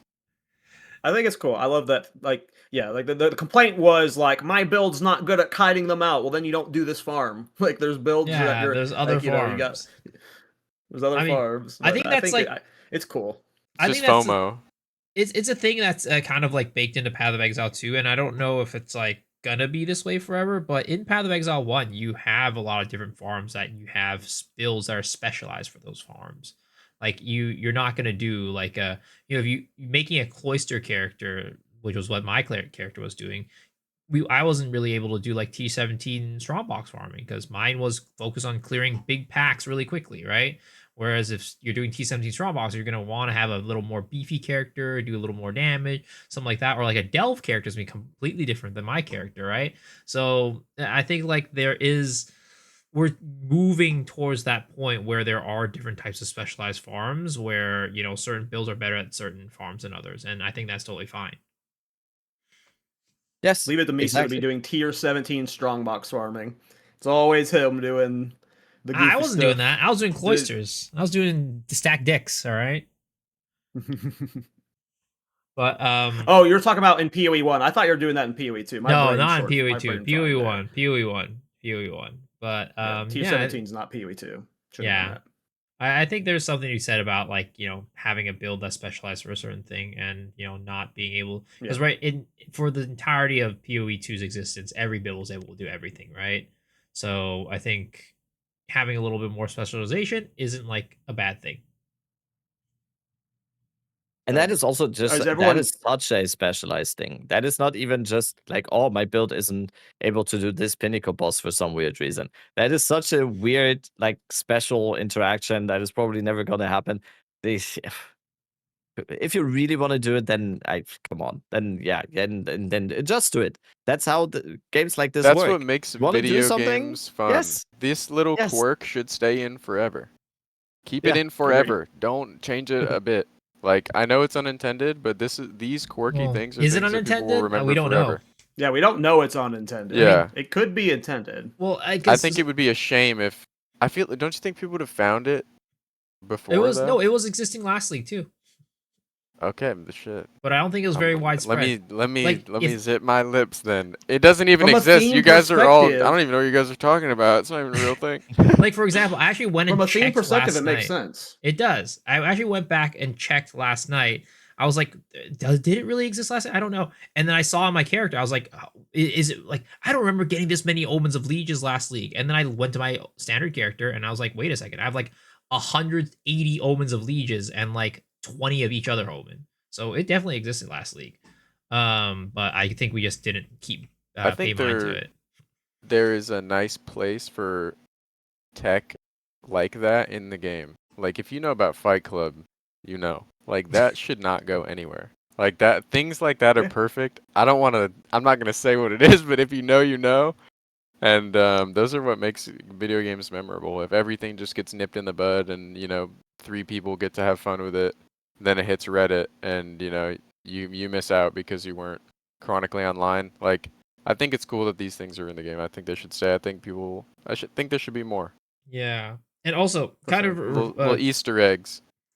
I mean, we won't get into that. So I was on a stream. I was on stream one night getting heated with some guy saying that it was not an Easter egg, and he was arguing that like, oh, it's definitely unintended. The way that it's so convoluted and whatever. There's no way it's intended. I'm like, brother, think about Diablo 2 and the cow level. People did, and I wasn't told to anybody. People just figured that out. But regardless, I think cow level? What's Cala? Oh man, I mentioned Diablo 2 right now. Oh my god, what's going on? It's taking over. But apparently there's like, so I don't know how accurate this is, right? And I don't know because I don't hang on the Path of Exile Discord, but there's apparently a dev named Saber07 or Saber070. I don't know if he's a dev. I don't know. I just saw this like screenshot on Reddit with some guy like a dev confirmed it because like people were talking about the this strategy, and then the dev or Saber, who apparently is a dev, I don't know, was like, oh, and this isn't the only thing where there's like conditional kill stuff. So if that person is a dev, and if that person, whatever, if that is true, then that means that it is an intended mechanic. I don't know I don't know who the Saber person is. I couldn't find them. I couldn't figure it out. Yeah, I've seen the person you put. I don't know either. These things are cool. And like, if it is unintended and GGG does patch it out, sure, that could be a case too. But I think Ziggy D specifically said there are some conditional type loot things like this that exist throughout PoE 1 plenty. So it's not like this is a brand new thing that they're potentially trying with PoE 2. But really quickly, is everyone good going a little over the 2 hours, or do we need to start wrapping up? Joe, I'm good. Okay, and we'll keep going. I wanted to talk about 2 hours. Oh yeah. Yeah, I'm chilling. Right. Okay. Sorry, but any final thoughts on the what were you just talking about? State of the Temple? State of Before Temple, we moved Omens of on Light, from things that? like that. Oh yeah, Omen of Light, yeah. So let's talk about the state of crafting and rarity. I want to talk about crafting really bad with Prada. We haven't really talked about crafting with Oh this Lord, league at all. crafting with What are me. your thoughts on crafting this league? Is it overall better or worse than last patch? I think it certainly highlighted how broken Hamogs were last league. Like the character scaling, like the curve of how quickly you can get a character to just do everything in the game with Hamog was like it was not that people did not know how to use them initially, right? It was like there was a learning curve there, but how quickly you could make budget gear once you knew how they worked that was like ready to do all the content in the game was hilarious. If you were in my shoes where I personally don't like to craft, I don't like to spend time in my hideout. I'm like very much a hideout as lava player. It was like ridiculous. The difference in character power. From Hamog is in the game, you're on your second character, and you're like, let me just whip up something that I can use. I don't feel like spending 100 div on my second character, week in a league, whatever. Versus like league start without the Hamog, and you know that variable isn't in the game. And yeah, it was like a night and day difference in just like mostly just the weapon, because that's what you were using your initial ones on anyways, but pretty funny. I personally, I don't know, I don't think crafting is fun, so I don't do it for that reason. But I don't know, it was so accessible before. I don't know if I would say it's better or worse. I try not to use those terms because like better for who, worse for who, you know what I mean? Like community wide, I think Kamogs were cool for people that don't know what crafting is. I think that incentivized a lot of people to do it because it's like you've got all of these, videos that are like, oh, this is how you make a usable spear in endgame. This is how you make a usable bow in endgame. Like you can make it yourself. You don't have to buy it ever, and you can do this similar method on your next, character, whatever. And you had like, people talk about deterministic crafting and how, badly they want it, and they had it, and then it was taken from them. So I don't know. I'm not a crafter, so I don't like. Ultimately, I don't really care.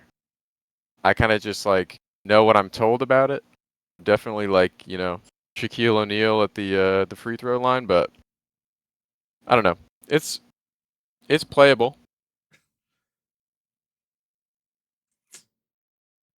What about you, Rabbit? You're a big crafter, right?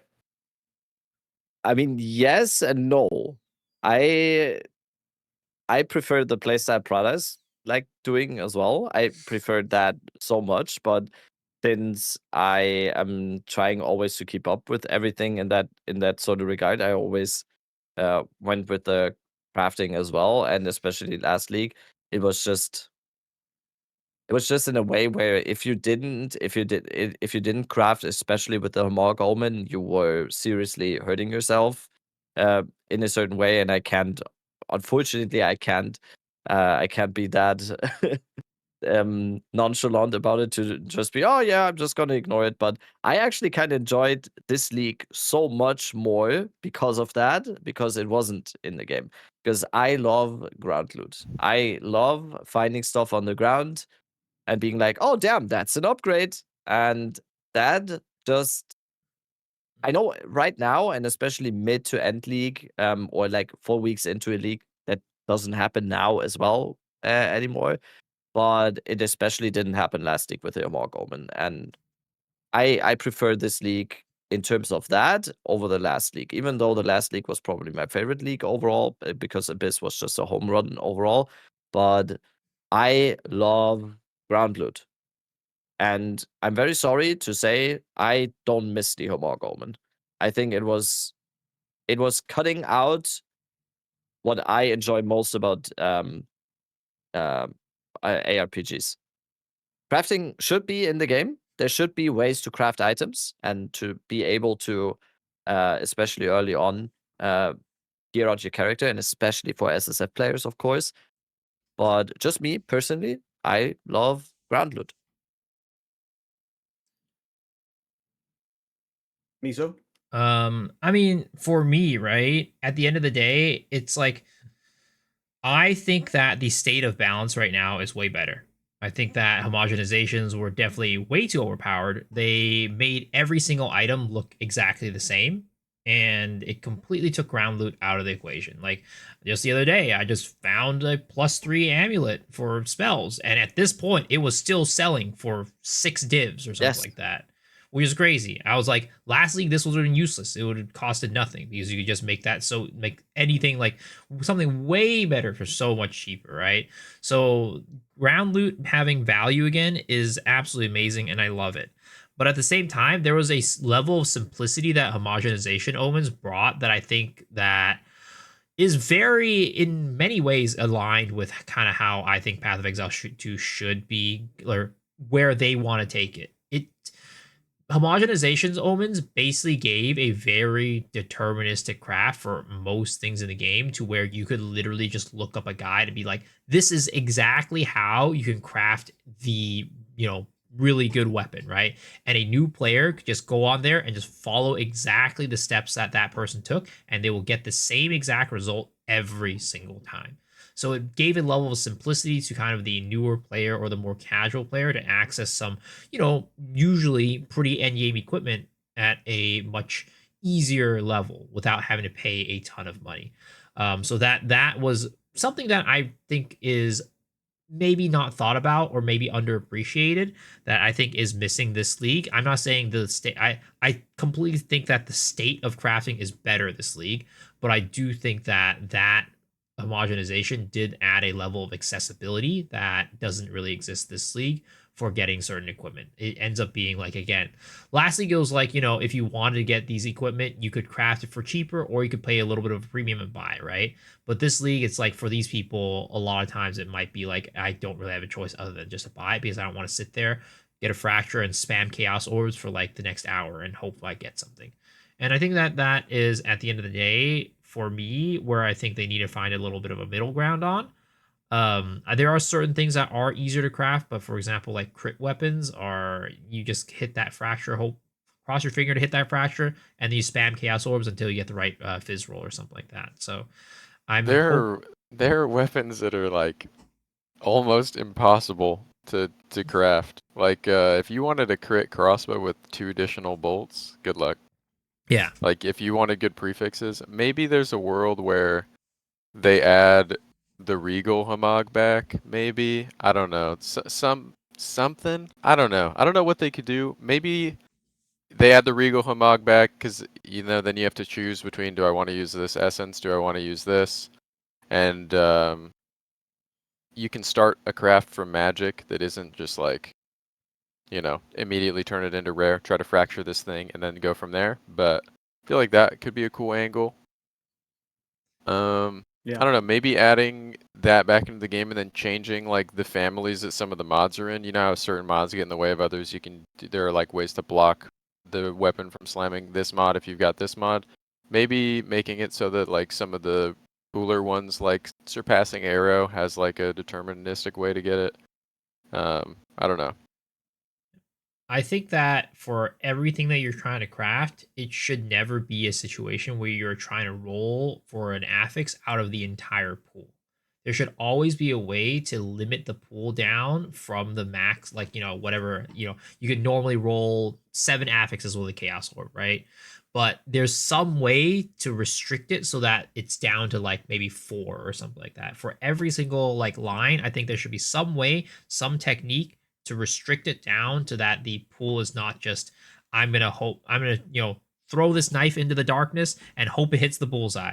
There should be some sort of technique to make it so that that is a at least a little bit more deterministic. It doesn't need to be fully deterministic like homogenizations were, but at least have techniques to where it isn't just like I hope I land on black this time. Yeah, ultimately, if your character's like already insane, like your skills are inherently strong, or they just have like really straightforward support gems, your other gear slots are good to go. Like, doesn't really matter if your weapon has like a dead stat or a dead prefix can be rough on a lot of characters, but yeah, when you're on a character that's not inherently strong, and you're on a weapon that's like the difference between the one you have at 20 div and one for 600 div is like 4x damage.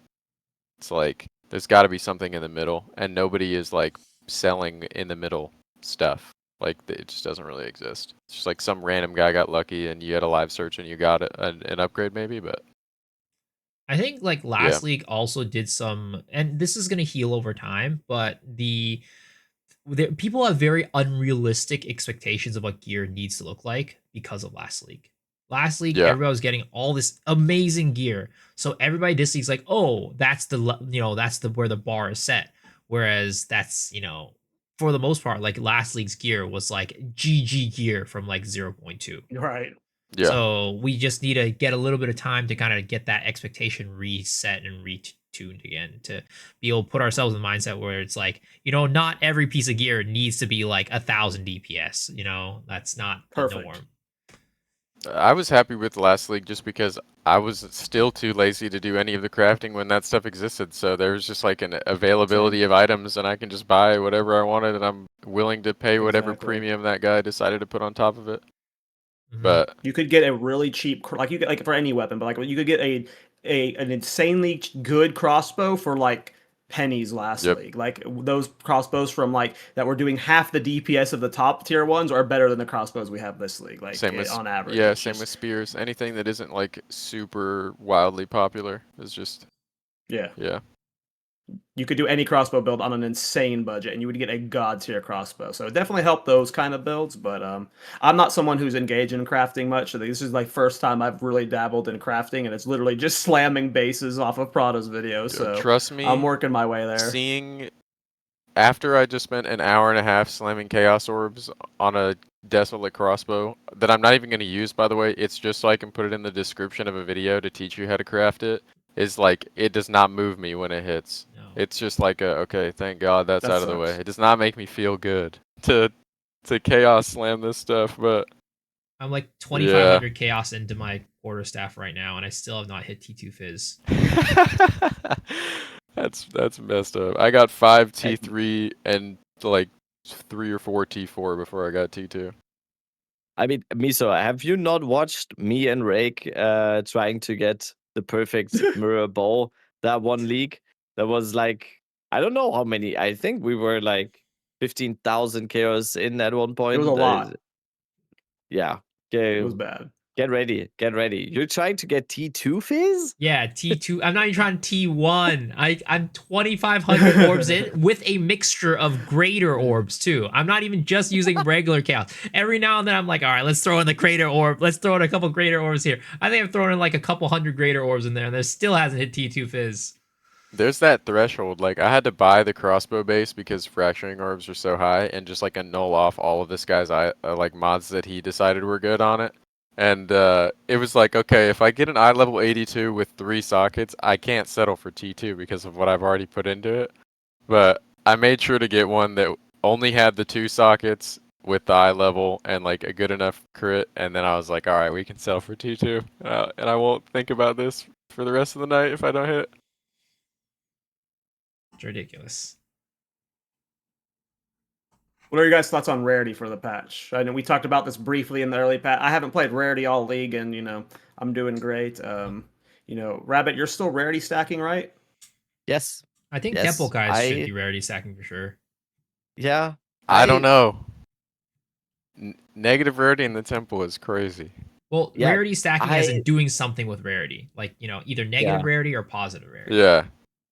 I'm like I don't, for some reason I haven't done the negative rarity. I don't know why. It's obviously very good, and it can be just as satisfying as having high rarity and getting all the things. I don't know. As long as the system is in the game, and I've even said on the podcast as well, I'm with Sir Gog on this one now. I think rarity should not exist on gear anymore, and rarity should definitely not affect currency drops anymore. But as long as the system exists, I am going to use it because it can also, and that is kind of the flip side of the coin a little bit for me, it can also be like a cool way to make a character like that. I've always enjoyed MFing in Diablo 2. and I've always enjoyed building a character for a specific purpose. And for example, now the current character that I'm now on, it's just once again one of my favorite characters from last league, the Ritualist Spark. Just basically, you don't not overkill damage. The damage is just enough to kill any T4 Pinnacle boss in seconds. The damage is just enough to annihilate any map boss in seconds. And then everything else is just focused on movement speed, being as fast as possible, and having the most rarity possible. And yeah, that's a playstyle to me right now that is fun. But at the same time, I still hold the opinion that rarity needs to be looked at in thing, and I say looked at, but yeah, we talked about it on the podcast. I mean, I think. Oh, go ahead, Rada. I was a rarity every league until this one player, and I mean, I just did it because it was like, I don't know, I didn't really consider negative rarity an option. Like, I knew it existed, and every now and then somebody will come in and chat and tell you how good it is, and it's just like, you don't know how knowledgeable that player is of the game or whatever, so you're just like, yeah, I'll look at it, I'll check it out. I'm not just gonna reroll my whole character. But I don't think I'll ever go back. I don't think I'll ever put rarity on a character again. Like the gearing process, not having to get rarity on my gear, and just like it opens up your suffixes, so it's not your concern. And the playstyle change of just like grab items off the ground, insta slam all of them, and there's something about, like, maybe because I just have so many hours in the game, I'm at like 3,800 now or something. I'm just like desensitized to dropping a div. I just like don't care anymore. But there's something about like signing into the game and I check the Ange window and there's just a bag in there every day. Like there's something about that. I love it. And you still get your moments of like, okay, I just picked this Obliterator bow up off the ground. I'm not even in the eye level 82 area. It's eye level 80. I just slammed tier 1 crit and T2 fizz. I price check it and it says 48 div. Like there's something about that where I'm thinking, if I was running rarity, what could I drop that would be this valuable? Like not a pair of Madleys anymore. Too. Like there's like nothing. There would be no way to drop like T0 uniques and compete with that. And it's like, what was my like opportunity cost? 7 Exalt, 12 Exalt, worst case scenario for like my 2 perfect currencies. Like negative rarity is hilariously broken and fun. And I'm at the point where I'm like so entrenched in it that I think rarity is a psyop. Like I think it's actually just a waste. Like I don't think I'll ever use it again. Unless like negative rarity or 0 rarity, low rarity, whatever term you want to use, gets like gutted, but yeah, it's pretty funny how broken it is with like effectiveness. You just take no rarity on your gear. If you can get Ventures in your character with negative rarity, you go for it. But like even 0 rarity with effectiveness and pack size is like, I'm getting like 5 inventories worth of attempts at slamming good items. And if you've got the right filter, it's just money glitch. I'm the same. I have not, like, I actively, like, it's not that I don't want to, like, if I could fit rarity in, I would, but I'm oftentimes, when I look at my gear right now, it's like, oh, it's got rarity on it. I can actually get something else that will make my character tankier, or do more damage, itemize around it better with resistances or something. Like, I actively try and not get rarity on my gear right now. I'm not doing negative rarity, like you, with the Ventors and stuff, but even just being at 0 to 10 rarity, like, it just, you get so many good bases to the point, yeah, I fill up quad tabs throughout my days, and then like when at the end of the night, I just slam them all, and then I get to go to bed and wake up to, you know, hundreds of divines, because like it's very consistent. There's if you're picking up the loot, you're gonna get hits, and it's gonna sell for divines. It's also just a different way to play. Like I don't view the game through like a maps per hour perspective. I don't like div per hour as like a metric. I don't think that way, but it used to just be like, yeah, just do as many maps in like a play session as possible, and that's how you maximize your currency. Now it's just like pray that unstable energies procs in my Atlas tree, and the precursor one goes off, and every now and then you get that map that is just like ridiculous. Like a Frozen Falls gets both of those to proc, and you literally drop like more bases than you can slam from your inventory. Like it's fun. It's a different way to play. It's really fun. Highly recommend it. Agreed. And I think that's like kind of the beauty of like this league. I think like my take on rarity of this league, and I recently made a short about it too, but it feels like we're slowly but surely, as again, getting to a point where there's just multiple farming strategies. It's just in the past there was kind of like not really much of a way to get like to farm loot other than messing around with rarity, whether it's positive rarity or negative rarity. Last league it was positive negative, right? Positive rarity would give you a lot of tinks, a lot of div orb drops. Negative rarity would give you a lot of bases, right? And this league, I feel like there's like actual like different strategies I can use that is not just like maximizing on rarity that will actually get you loot. For example, like with how expensive the Legion support gems are and the Citadels are still fairly expensive. Like, I mean, I guess that was existed in last league with the grand project hopping, getting those stuff, right? But you know, having rogue exiles being like a strategy, right? That adds another type of farm that you could get in there that doesn't require rarity. Omens of Light and stuff, while you do benefit from rarity, I think that it drops at a consistent enough rate where you don't need rarity to do that and still get good money. Yeah, definitely do not. Yeah, and then like, you know, even the simple things as like, you know, this league splinters are worth a lot of money, right? Doing just like breach farming, doing you know, simulacrum farming, doing expedition like logbooks, right? All of those are just great sources of money. So like this league more than any other league, I felt like rarity is not that necessary. Of course, rarity at the end of the day is still a force multiplier. You're always going to benefit off of running rarity, right? Like just having some rarity on your gear is going to make it so you're dropping a lot more of the side currency while you're it's not going to make your main form of farm any worse. It's just going to make it so that you're getting a lot more side currency while you're doing that farm. But at the same time, I don't feel like I am super behind without rarity anymore.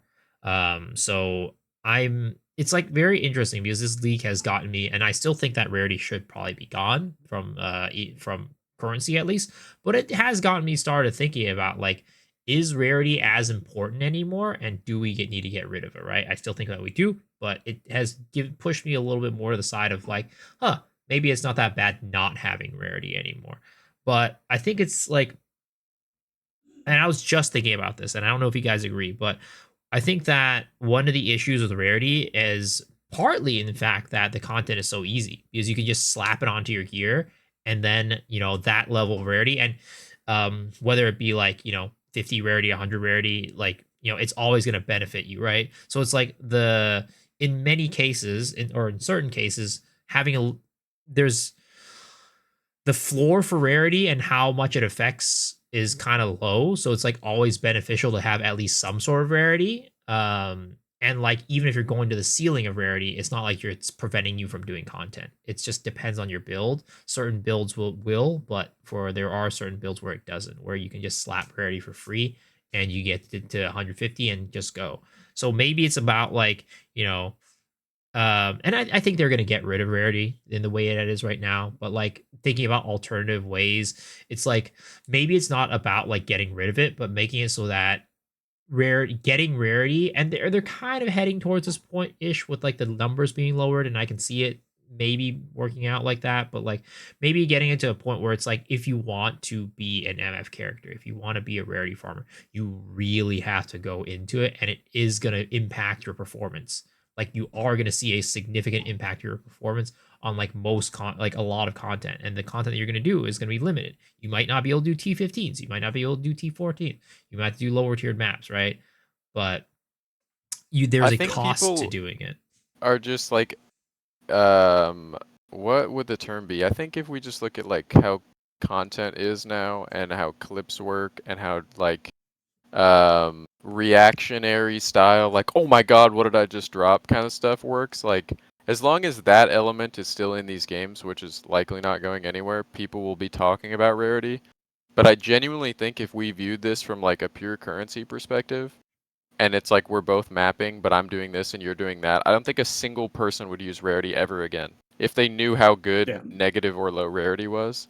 And like the difference between the guy complaining that like, oh, this person has rarity and I'm watching all these clips of him printing and he says he makes this much currency an hour, and it's like, if you just like saw what was in the Ange window every day because your filter is bad and like you're not grabbing these off the ground and slamming them, like you would never use rarity again. The only argument that I think holds water is like, okay, well, I don't want to pick all these items up and put currency into them. Like I want to just have a seamless gameplay loop. But like, I genuinely think rarity is garbage. and like the only places where it looks You can't say insane is that. like the temple. I mean, compare it 1 to 1 group with. play. Group play has a huge impact with rarity. But in how many it. people Like, are there are doing people, that like, though? Like, and they're dividing their loot by whatever, however many players there are. Like, how many people are group playing? What percentage of the player base do we think are doing that?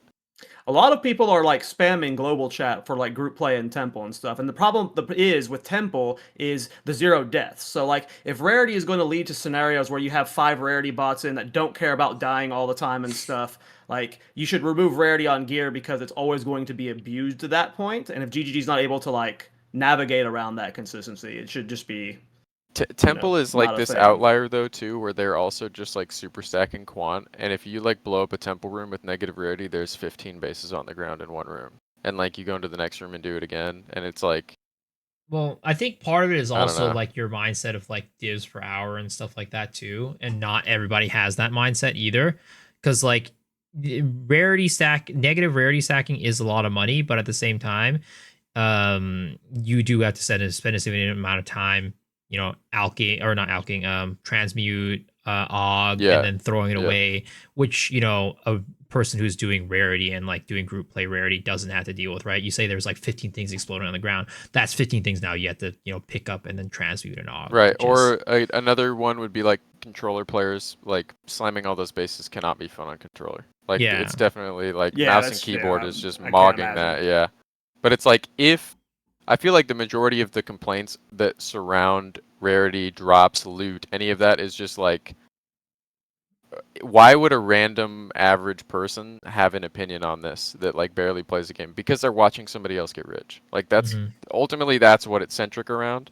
So it's like, okay, is the thing actually good, or is the difference between somebody that has it and somebody that doesn't, from the person that doesn't have its perspective, like an actual problem, right? Because if we were to take that player that like didn't know that rarity was a thing, already has a character that's in T15 maps, first time ever playing, and like gave him a different filter, he would have all the currency in the world and he wouldn't have anything to say about rarity. He wouldn't say a single thing about it, he wouldn't care. Because he'd be doing good, he'd be eating well. But like watching people get fat while you starve just doesn't feel good. And I think it's really easy to just like, both things can be true, right? Rarity can be overtuned and could need to get nerfed or overhauled or changed, or not as accessible. Like you can't just get a bunch of gold rings and you still have all your damage and all you lose is an implicit. Like maybe there's a way to bring that down, but like if rarity gets brought down and negative rarity or low rarity stays the same with a good filter, I don't think anybody is going to use rarity ever again. I think once it gets mainstream enough, people know how good it is to just slam bases off the floor. It's 99. I'm pretty sure they said in the Ziggy D interview that rarity is being removed from the gear. It would have been removed this patch. They just didn't have a mod in the pool to replace it with yet. So I think they've said it's gone in the next patch. I also think On that gear, there's on what if gear, they sorry. just change how it interacts with the game, right? Like right now, the rarity on the items reads rarity of items found. And then you pop out your tooltip and it also happens to give it an on-kill effect. What if they just make it so that it only affects things that aren't monster kills? Like, what if they like just specify what it's targeting? Like, Yeah. what if there is a future where you can run around and if you click on chests, you're actually making like insane currency? Or it only works for strong boxes and chests and pots on the ground and whatever. I mean, And then they kind of have it like that in PoE 1, right? Because it doesn't work on currency itself. It works on specifically for uniques. So it's like they kind of change how rarity works. It still exists in PoE 1, but it just doesn't affect currency. I think also it's easier to like say that it's not important because like not a lot of people are slamming rares off the ground. Like I know I'm not. I don't care what tier that rare is on the ground if it's not like I'm not touching it unless it's the breach ring right before a Zesh boss fight. Like that thing is not getting it.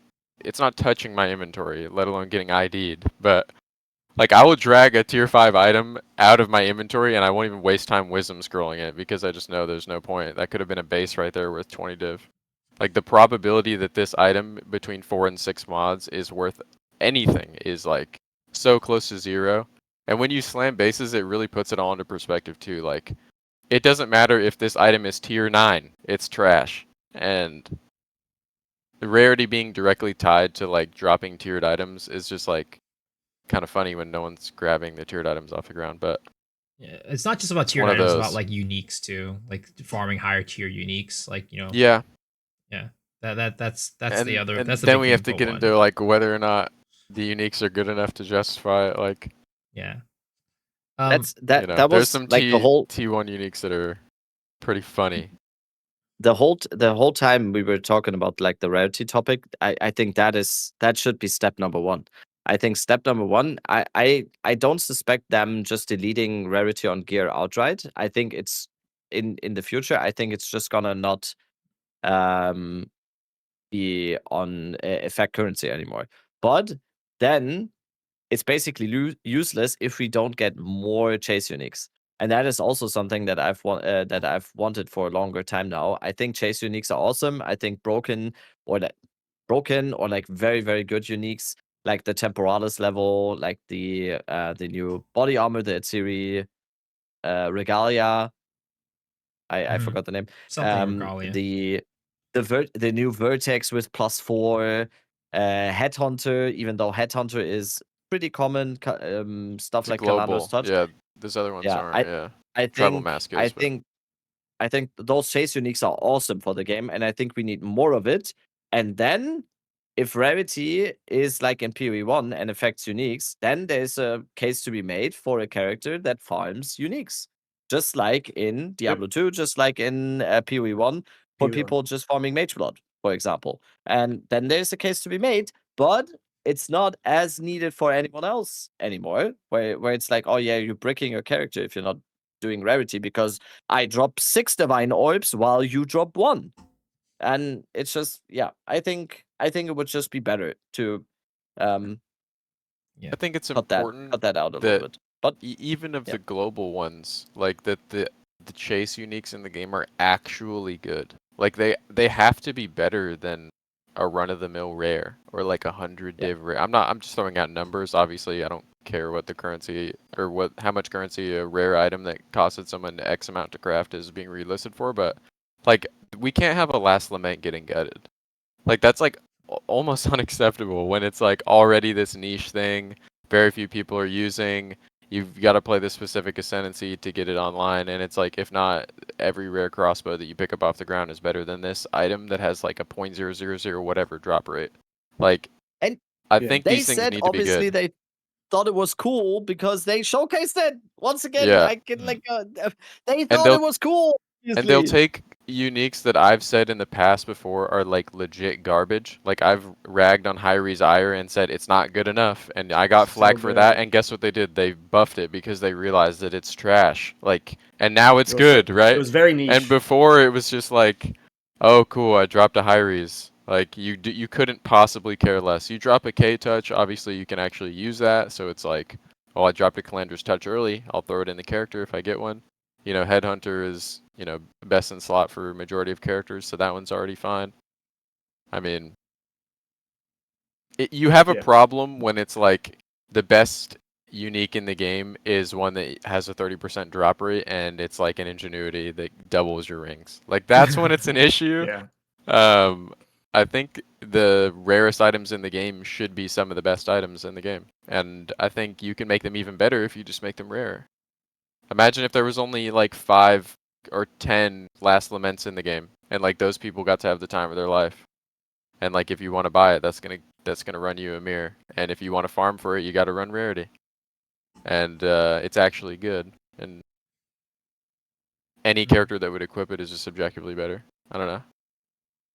Yeah. That's a conversation we've had many times It's on kind this of like a podcast. So, like, Diablo Uber unit, you know, like it's kind of more akin to that, but it's yeah, funny. I mean there's so many bosses in this game you can argue that for. Like if you wanted to target farm Prisons of Belief, it would be cool if you could stack rarity, had a Prism of Belief farming build, and there's like so many different types of uniques you could farm that way. We just need more of those across the board. And I'm glad you brought up like High Desire, because we do have the final topic. It is what desperately needs to be buffed in 0.5. Hold on. Before we And when move I look on, at what we got, I do want to say go one ahead. thing. I know that Prada, you said that you want more people to realize that negative rarity is really good, and I do agree with that. But there is a problem with It'll negative impact the rarity market. exactly it exists with negative rarity that doesn't exist with rarity, and it's that rarity currency is always required and necessary. Everybody uses it, But as you get more and more people doing negative rarity, more and more bases start flooding the market. And how many people are actually crafting with those bases? It's a much more limited number than the people who are using the currency. So that is something to I think though, keep in like mind. now that you can't guarantee a craft, like we're seeing people have to buy. But Like if, let's I say, have bases everybody, next to each other in let's an say the inventory, meta, people buy 4 or 5 of them. Like let's say they the meta know. shifts though. Let's say the meta shifts and negative rarity becomes the meta, and everybody's running negative rarity. You're definitely gonna have more negative, like really, really good bases on the market, and it's gonna completely crash.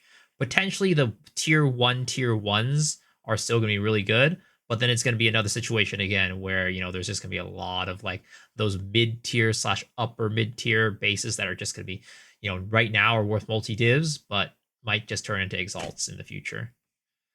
Maybe it incentivizes people to figure out how to craft on them, because what's this new negative rarity thing all about? And we got more bases getting bought and more people failing crafts. With no Maybe. Hamog in the game, it's still like not easy. Very few people are starting the craft, especially now that fracturing orbs are what they're at from the magic. Like I feel like it's already kind of taken a bit of a hit, because you can just go get a pre-fractured item from like a earlier point in the league for cheaper than it would cost you to start and try to get a fracture for your craft. Like I looked at the rate earlier, what was yesterday, but it's pretty rough to start a craft from Magic now unless you already have currency. Like you can probably just go buy the item outright, already crafted for more than it would cost you to start it from scratch at this stage. And obviously if they just like fix the, what is the name, Immured Fury thing, maybe that would ease that problem. But yeah, it's funny. It's one of those. I just think from like, especially since PoE2 is supposed to be the casual version, the approachable version, when you look at like rarity versus negative rarity from like the psychological standpoint, more casual players are always going to default to just lean like, oh, I see rarity. It makes things like they're just going to lean into it. They like just, that noise from with any that game filter before. that goes tink. Yeah. Yeah. Yeah. And it just, I feel like it would be very hard to make more people farming negative rarity than rarity. It would be very hard for that to happen. But yeah, let's move on to our last topic. It is just what desperately needs to be buffed. In 0.4, we got a lot of things that were home runs. Like Hyri's Ire is a great example.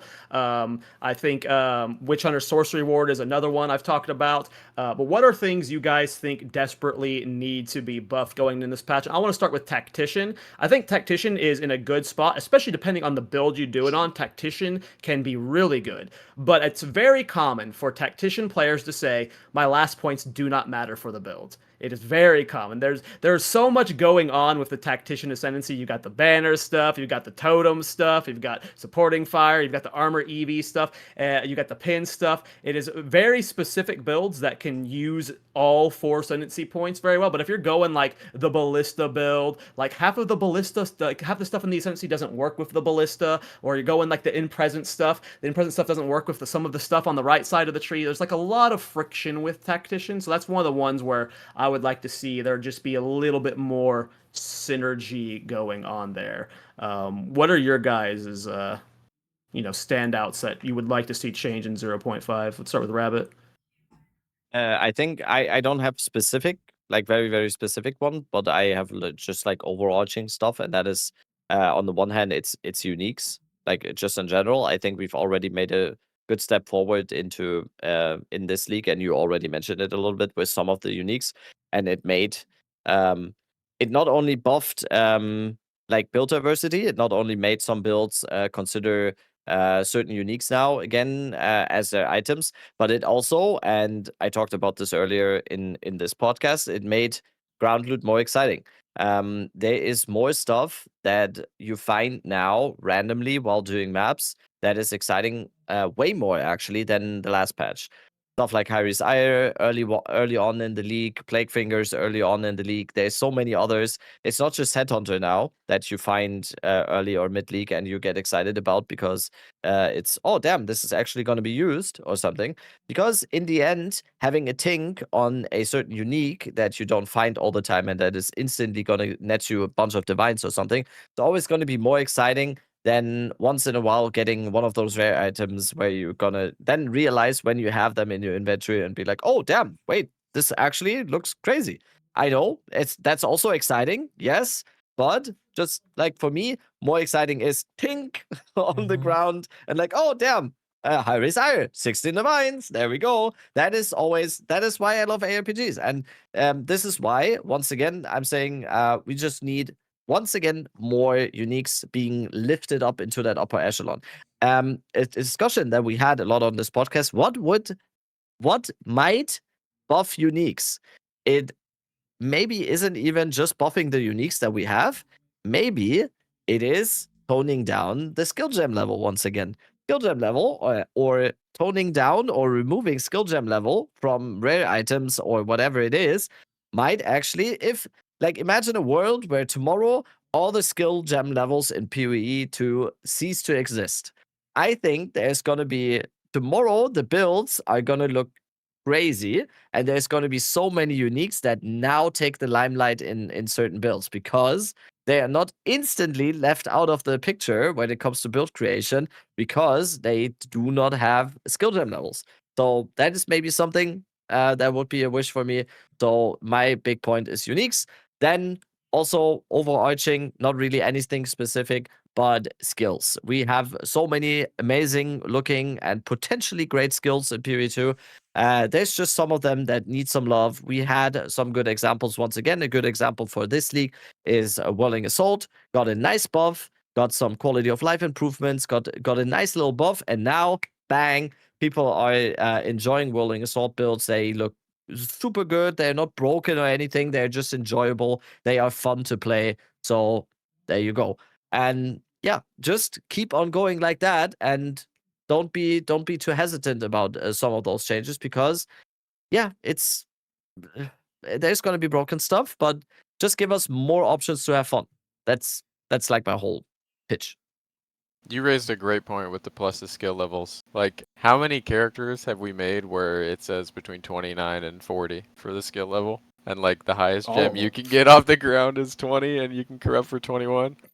Yeah, that's a great point. I'll just say, like, I think concoctions would be great if they were not trash. Please. I think if you, I'll just throw out a couple things. I know that there was an interaction in 0.1 where they were benefiting from, what was it, bow and, if you had a bow and quiver equipped. Widowhail. Yeah, like, I don't care. Bring it back. Let a stat stick, Widowhail, and a funny quiver. Let him work with heralds. They already that's have the big a thing to me niche is gimmick. heralds. Yeah. Like the quiver stuff is stupid, but the heralds being removed. Like I just did a freeze concoction one, and I'd use Shattering Palm to solve the AOE, and even then it was garbage. Yeah. Like, there's no reason you shouldn't be able to use heralds with the concoctions. And then you think about it and you're like, all right, what makes all of these characters good, and like, why is there flexibility in build design? It's like, oh, I can just go play a different Ascendancy, but this is one of those ones where it's tied to an Ascendancy, so I can't just go play Abyssal Lich and stack AoE to get this to blow up my whole screen. Obviously, that's just going to make it objectively worse than the worst melee skill you can find, so I think that's an easy... They would make a lot of people happy with that one. I don't see, obviously it's a PoE 1 thing, but I don't see why it has to be like tied to an Ascendancy. Just throw it in the game somewhere. I mean, we have every spell in the game can be used without a weapon. You don't need a staff, you don't need a wand. You can use it with your hands. So it's like, why can't everybody throw a concoction? I don't know. I feel like those could be a cool angle. Just throw it in one of the branches. But yeah, I mean, outside of that, just anything that has the projectile tag is just strong. And anything that has the melee tag is like fighting to compete with that. Obviously, it's all relative. I'll use the spear as the example. Like, if Twister is an option for your weapon, why would you use anything other than that? Like, it's just like inherently, okay, you can put projectiles all over your screen. And if you just imagine that the projectiles aren't tornadoes or whatever, and it's just a circle of damage, like the output that you have, and then it's got skill effect duration, is just like... That's why Spark is good for the same reason, right? It covers the floor, nothing escapes it, and you can scale projectile speed to make it kill these things quicker.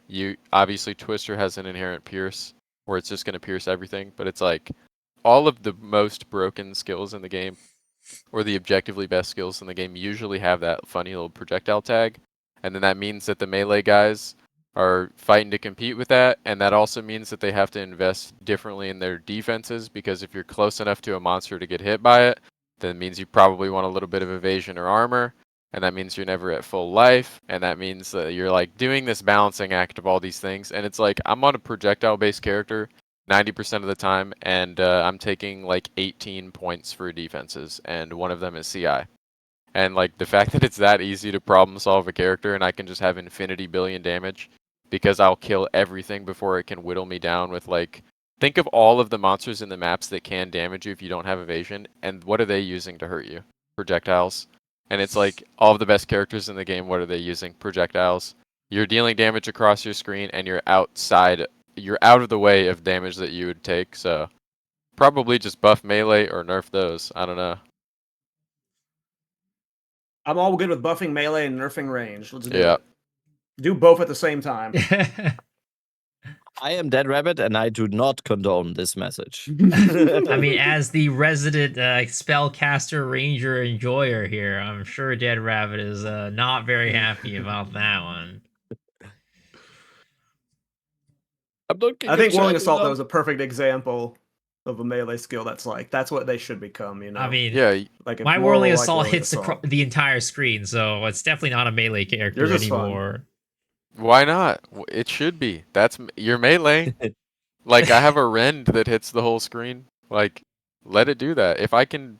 Well, I use constricting command too, so I want to be near the boss, like, you know. So If I can even use though it's got a big Twister radius. and then just like zip into 3 different screens with one cast and kill all of it, like the melee guy should be able to boom a whole screen with one click. If that's where the game is at, like I did the same thing with Widowhill Spark in 0.1. I click one time and then blink 6 times, and everything is dead. And it's like Twister is the same thing. I click one time and then I'm in 3 different screens and everything's dead. And it's working with Heralds and it's OP. And it's like the melee guys have to stop, go, stop, go, stop, go over and over and over and over. And it's like it's rough. It's rough for the bros out there. Preach. Yeah. More Prada talk. We need more melee buffs for sure. I think big thing also that really hurt melee was it's better-ish now that we have some form of Herald chaining, but 0.1 Herald chain nerf definitely hurt melee a lot. Not because that is what gave melee the ability to blow up entire screens like projectile characters did. Yeah, agreed. I think that just goes back to what we just talked about with concoction. You know, talk about concoction. You like if you brought back with the current heralds and like the fact that like it's very difficult to get plus skills for most concoction skills because you're not using a weapon. You know, like there's the one parry shield buckler that gives you the plus to elemental skills, but if you're playing poison concoction, what are you doing to boost that? So it would not be broken, you know, if it worked with more heralds and stuff. Concoctions just can't do anything that the OP skills can do. Level scaling, literally nothing. Or chaining, they have no synergy. Like they have nothing going for them. Bring it back. Yeah, they read the freaking parry to make it okay. Like it's just they're really bad. I'm glad you pointed out concoction. That's it's just such an that one was an easy one. That one was they've just been sitting there like what is the issue with letting us, you know, empty like. Why can't we use them with full hands? Why can't you have a bow and a quiver and benefit from it?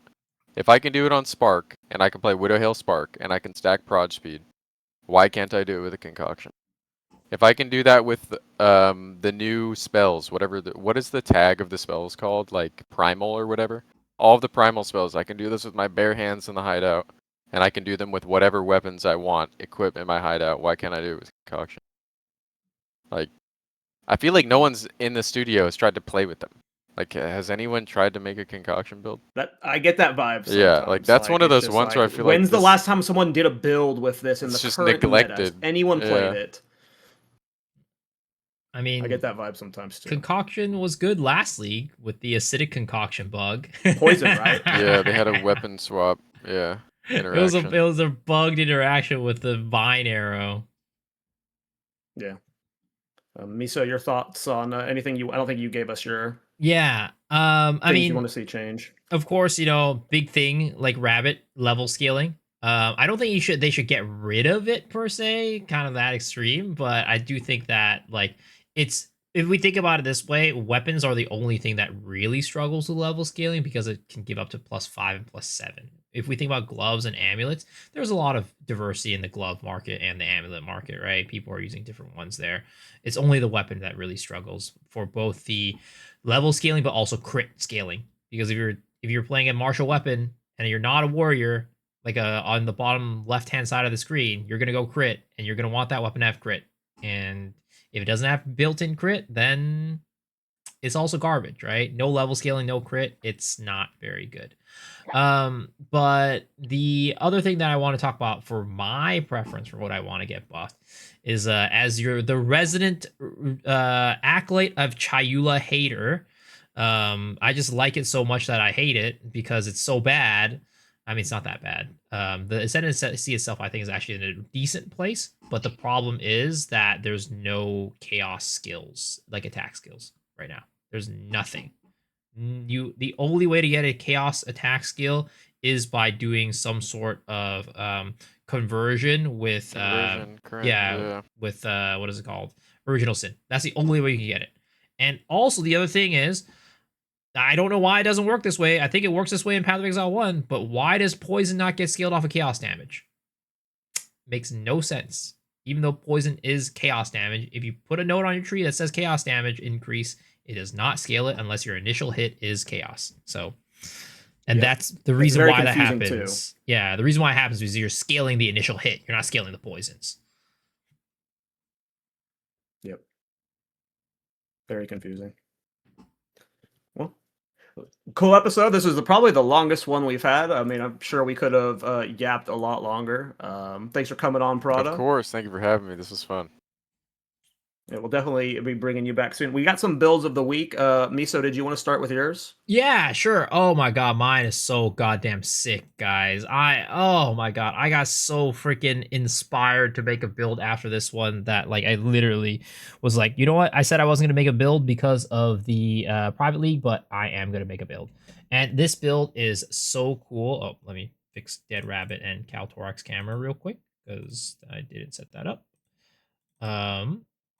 But oh my god, the build is so cool. It is a Hammer of the Gods spamming build.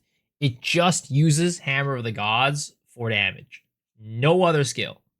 And this is all made possible with what is it called? Zerfie's Infamy, I think it's called, or Zerfie's something. I forget what the exact skill is He's called. giving out hammer. This is tough. He just dropping hammers. That's funny. Everywhere. It is such a cool build. It is not like the fastest build out there because obviously you're gonna be slow while you're casting the hammer and stuff like that, but like you just spam hammers over and over and over and over again. You use it for your clear, you use it for a single target. It is such a cool build. I was so impressed by this and inspired that we got hammered in. Yes, hammered in, and like, oh man, this was a big no right here. Every time I see this, I'm like, oh, cringe. He's gonna walk in there. Oh my god, all the Omens and no! Oh, disgusting, sir. What are you doing? His fucking filter. The filter, yeah. Oh, it's not great. It's not a great situation. But the build itself is what's the tech here? So basically, right, the tech is that, so there's, what is it, Zerfie's Infamy or something like that, whatever it's called, Zerfie's something. Let me see, he has a MOBA guide, shout out to Mobalytics. Yeah, Zerfie's Infamy, right, basically makes it so that your skills that cost glory can now generate glory by spending life on other skills. So he's a blood magic character, and he uses an offhand wand with elemental weakness. So every time he uses elemental weakness, he uses life through blood magic, and that will generate him enough glory to be able to use Hammer of the Gods. So one press on elemental weakness, Hammer of the Gods. Oh yeah, you can see him alternating.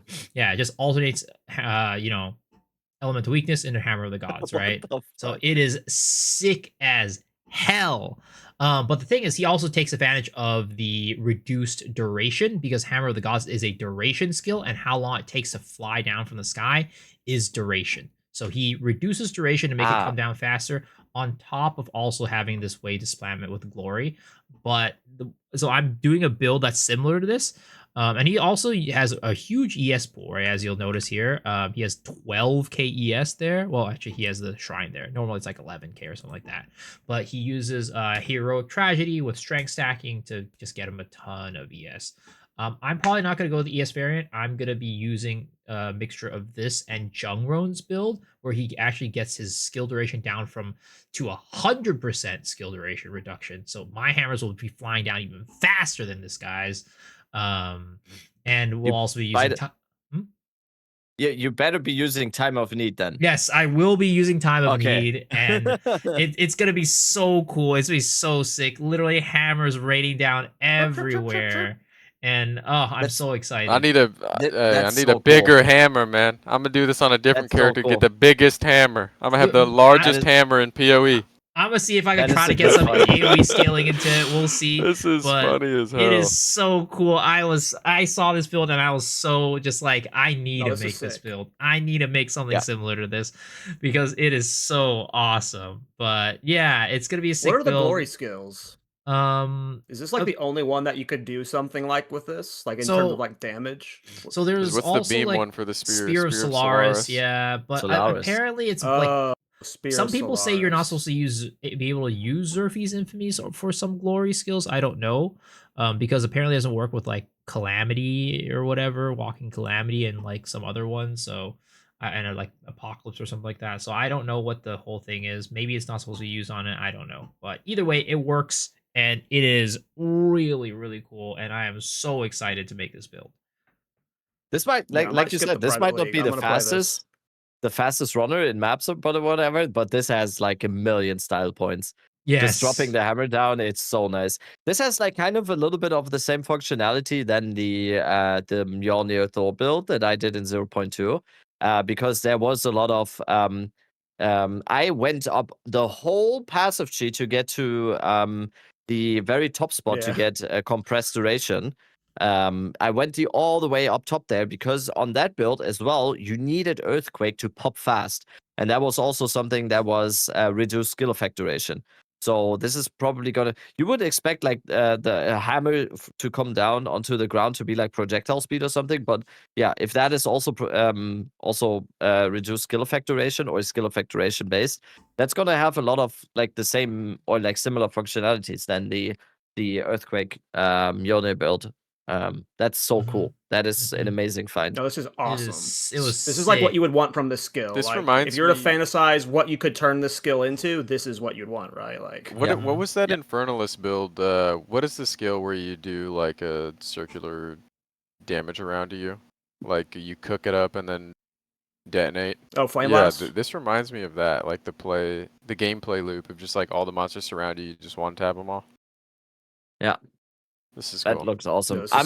You're gonna be doing this in the private league. I'm gonna maybe I'll do it in the private league. I mean, the thing is, I'm building it right now on softcore, but you can definitely do it in the private league because if we look at his MOBA, right? If we look at his gear, it's like wow, he put in work. What a legend! Oh yeah, he's also doing Crown of Eyes spell stacking, right? Spell damage stacking, and he has like offerings and stuff like that to make that like scale up. And he's using the rage as spell damage, so he's doing a lot of that his stuff. Jewels. This guy's got the Infinity Gauntlet. This guy's every unique He's jewel. got every unique jewel. What the fuck? And I don't. Okay, mate. Oh yeah. These are not like required by any means. I think there's some stuff that's like, like for example, this might be required for the defensives, for the way of building it and whatever. So the thing is, it looks like it's like a lot of stuff, but I think a lot of it is like kind of optional. So, or not optional, but like quality of life or like extra damage. Yeah, that's how he got the 12. Like putting them in. Stuff. I mean, Hammer of the Gods, Prism of Belief is probably pretty inexpensive. So. Yeah. For now. For now. For now. Yeah, we talked about the Goblins, right? Yeah, the Goblins are already sniping. The people who snipe our build try and flip it. You can't say that word. You gotta be careful around us. The G Oh, word? you like the goblin skin? Yeah. Oh, yeah. I forgot that. Careful. What are y'all goblin the on? goblin Careful skin. now. Don't say that one. Oh, you mean goblin? Oh, okay. No, not that one. That Not that goblin. one. I'll spare you guys. You all get spared one time. It's a sick build, Miso. It This is was so cool. cool. Like, I want to play was- around with it now. I was so inspired. I That's really actually fun. was. Oh my god. That's I'll pop good. it in the chat for anybody who's wondering. All right. Yeah, Next he looks build. like he put in work. Yeah, your turn, Rabbit.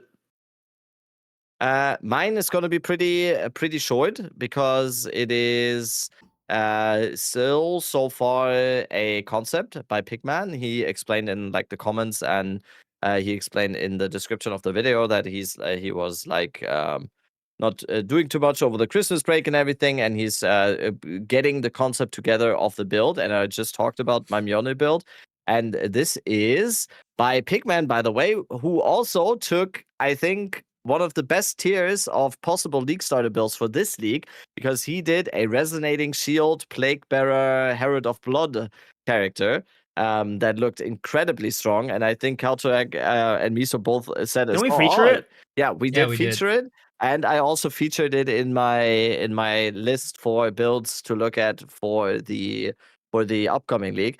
And he switched off of the Resonating Shield, Poison, Bleed, Herald of Blood thing to this now. This is still using Resonating Shield to prog, but he's using Mjolnir and he's using Choir of the Storm, and you can see to the effect. And also he's using Falling Thunder.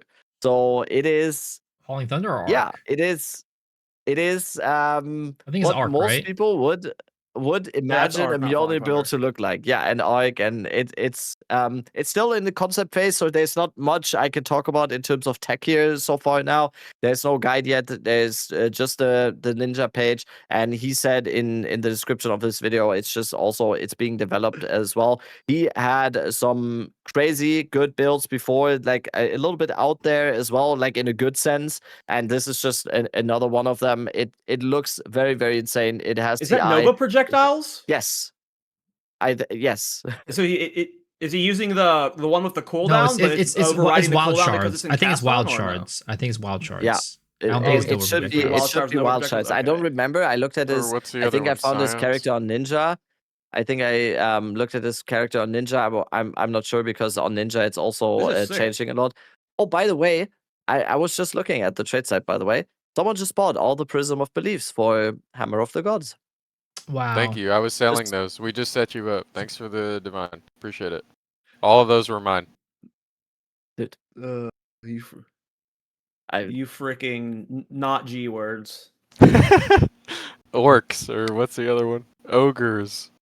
So yeah, that is. Yeah, you I'm ogres. excited. You I'm excited ogres. for You a elves. full build guide on this. I'm very excited for a full build guide on this. I was considering his Resonating Shield build for the private league now, but since I kind of wanted to do the crossbow build finally, because I have a feeling that grenades might get adjusted soon, at least for leveling as well. I wanted to have some fun with the grenade leveling experience. So yeah, this as someone who really feels close to Mjolnir builds, and we haven't really seen any so far this league, this is the best Mjolnir build, just by the looks of it, that I've seen so far this league. Looks awesome. Oh, yeah. And I'm excited for what he does next, because he always he does really, really cool stuff. Pick a band on YouTube. Yeah, this is sick. Well done, man. That was cool. Well, again, thanks for coming on, Prada. Oh, no, we have one more. We have one more build, sir. We have Oh, one we more had a build. build. Oh, shit, sorry. who's I did this not know guy? Prada This had guy a makes build. trash characters. This is a good one. Yeah, Abyssal Lich Twister. Basically, projectile acceleration 3. Umbral Well is the interaction that we're abusing. If you're not familiar with Abyssal Lich and Umbral Well, basically all of your would-be minions are instead turned into stats. So instead of having something like 17 skeletal snipers, you have 17 iterations of 15% prod speed. And what projectile acceleration 3 support does is it pools all that together, turns it into increased damage, multiplies by 1.4. So you essentially walk away with some disgusting amount of projectile speed, and you get a bunch of increased damage for it.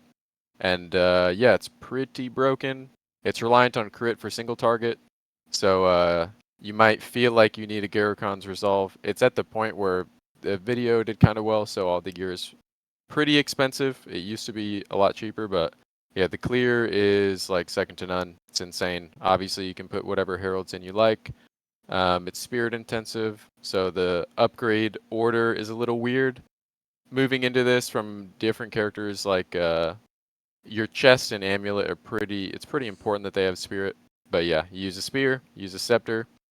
We're moving with Whirling Slash on weapon swap. So it's using a bunch of nerdy mechanics, but the actual gameplay loop is like 2.5 buttons. It's super, super simple. But yeah, got like probably over 1,500 hours on Twister, and I would not play another Ascendancy having played this one. Like this is Really? this is my favorite one by far. But yeah, super fun. You can defensively layer it however you want. But yeah, this was our cook. This was our cook. It looks ridiculous in that little Yeah, pocket. also this is an MTX, by the way. Everybody always asks why they look people say it looks like Vaal Lightning Strikes. This is the Chaosborn MTX. If you don't have the Chaosborn MTX, it's just gonna look like a bunch of little tornadoes all over your screen, but yeah, it's because you pick up shocked ground off of the ground that they look like a lightning spell. But it's not a spell, it's an attack, and this is a microtransaction that makes it look like this, but how much investment did you need to get Bone Shatter that fast on an Abyssal Lich? So this one's Whirling Slash, but it's just Whirling like Slash, sorry. we're at that part of the tree anyways because the spear nodes are down there, like the really good spear nodes with all the crit and stuff. Gotcha, that makes sense. So we're next to all of the attack speed stuff on the way, so it's actually not that bad. You immediately at the start of your tree, you just bank it to the right, and you pick up like I think it's pure energy and dampening shield. And if you get you don't need to run a basement if you get additional stun threshold from max ES, and you kind of just stack ES, and you're next to all the attack speed nodes you get, and you just throw them all on weapon swap, obviously, because you're using Twister once every like 6 or 7 seconds, so you don't really need attack speed on that weapon set. But yeah, it's honestly effortless. Also on weapon swap, you can use Reavers for skill speed, and obviously that gets multiplied by Dance with Death. So if you want a more defensive one, though, you take Clerics, you get faster, or you get better energy shield recharge. So you get like 5,000 energy shield a second or something, and then you just work on getting the delay down to around a second, and it's just like broken. Pretty much can't die if you don't get one shot. But Abyssal Lich. it's fun. I'm planning something on Abyssal Lich as well. I think you talked about Abyssal Lich like very early on in the podcast today, brother. So I think Abyssal Lich. I haven't dived into that ascendancy so far. I'm planning something too. I posted the Kulamag ring I have for that build in our Discord chat just now. So you might see what I'm planning for that build. So this was dirt cheap before this video. I think we got the whole character going for 30 div. Like every single gear piece, all of our jewels. It's like, and like 7 of the div were a controlled metamorphosis early. Like now, not so much. It's not even. Yeah. It's bad that because Fracture shot up so crazy, like the Spearcraft. But dude, Abyssal Lich, anything that has the projectile tag that you just use projectile acceleration 3 on is broken. Anything that uses AoE is broken. You just do arsonists instead of snipers. Like that's what I'm doing. Yeah, it's insane. They're insane. I've yet to do an Umbrelwell build. It'll happen eventually. It seems like the funnest way to push a skill to its absolute limits. If you wanted to do something crazy. If you just like view it, like zoom out a bit, what you're losing versus what you get, you lose 2 prefixes. You lose a prefix on your chest, and you lose a prefix on your Ami for spirit. And in return, you just get like some disgusting amount of stats. Like it would either be that you had like a little bit of defensive layering on the chest and a little bit more multiplicative defensive layering on the Ami, or like 300% prod speed. What would you rather have? Like It's like the easiest decision you've ever had to make for scaling damage on this character, but very funny. Well, hell yeah. That is definitely a sick build. Thank you for featuring it, it's bro. so I looking. appreciate it. Yeah, you guys are awesome. This was super fun. Thank you so much for having me. This is sick. Longest pod? You'll definitely be back, man. We got the longest pod? I think so. Yes, Definitely the longest pod. I actually had to go to the bathroom. That's why I got up. I drink so much water when we're talking that I couldn't. Most sit important anymore. question. Most important question. Are we gonna sing "Party in the USA" or are we gonna sing "1,000 Miles"? Yeah, you pick one. Party in the USA, unwritten, 1,000 miles, whatever you want to know every word. Oh, I forgot about unwritten. Natasha is. Natasha Bedingfield. No. We could let the chat decide. We could let the chat decide. I gotta go with Vanessa. Vanessa Carlton. Play whoever controls it. Play that. Let's get it. I'm down. More than down. The chat will get involved.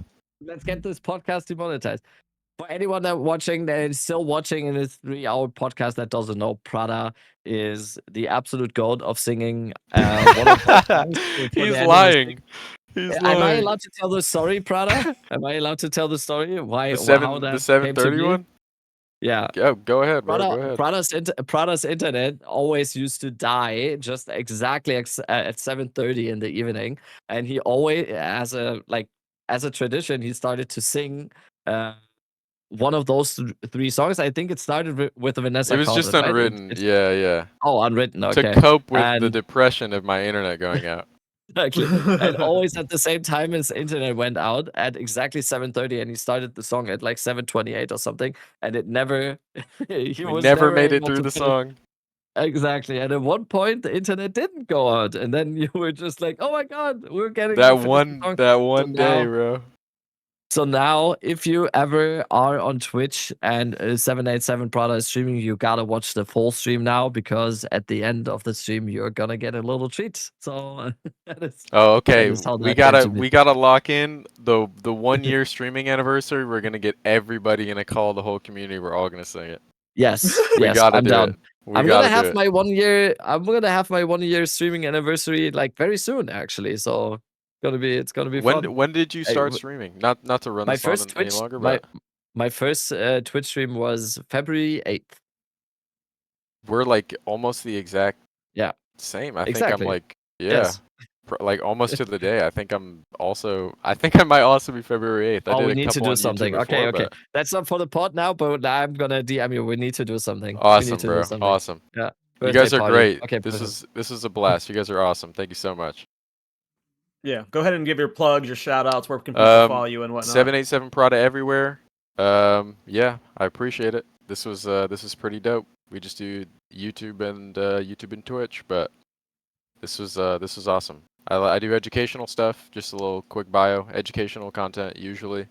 We troll a little bit, have fun, but yeah, that's it.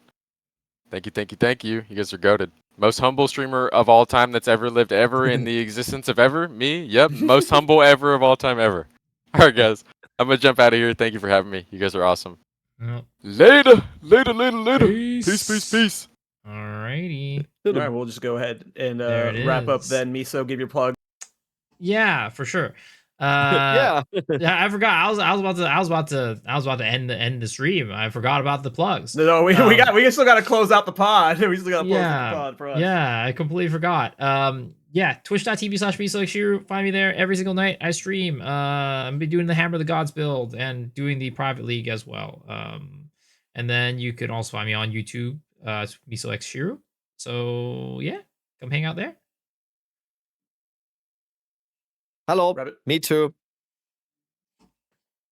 Dead Rabbit on Twitch. Stream every day. Let's go. Not every day. I missed you yesterday, man. Where were you? Oh, today. I took. Today. The first, today. Today. First day off. First day off since league start today, actually, because there's another league start in about 18 hours. Something like that. 18 hours, something like that. Well, you can follow me where you follow me. Shout out to these boys. Shout out to Prada. This was probably my favorite episode yet. Happy New Year to everyone. I hope you guys all have a wonderful 2026. We've got so much PoE content coming. This Monday, we have Rax on. So it's going to be a shorter time difference between these two episodes. But we are back Monday with Rax. I hope you guys hang out with us then. And yeah, again, final shout out to Prada. That was my favorite episode so far, probably. So that was fun. Later, guys. Bye. Peace.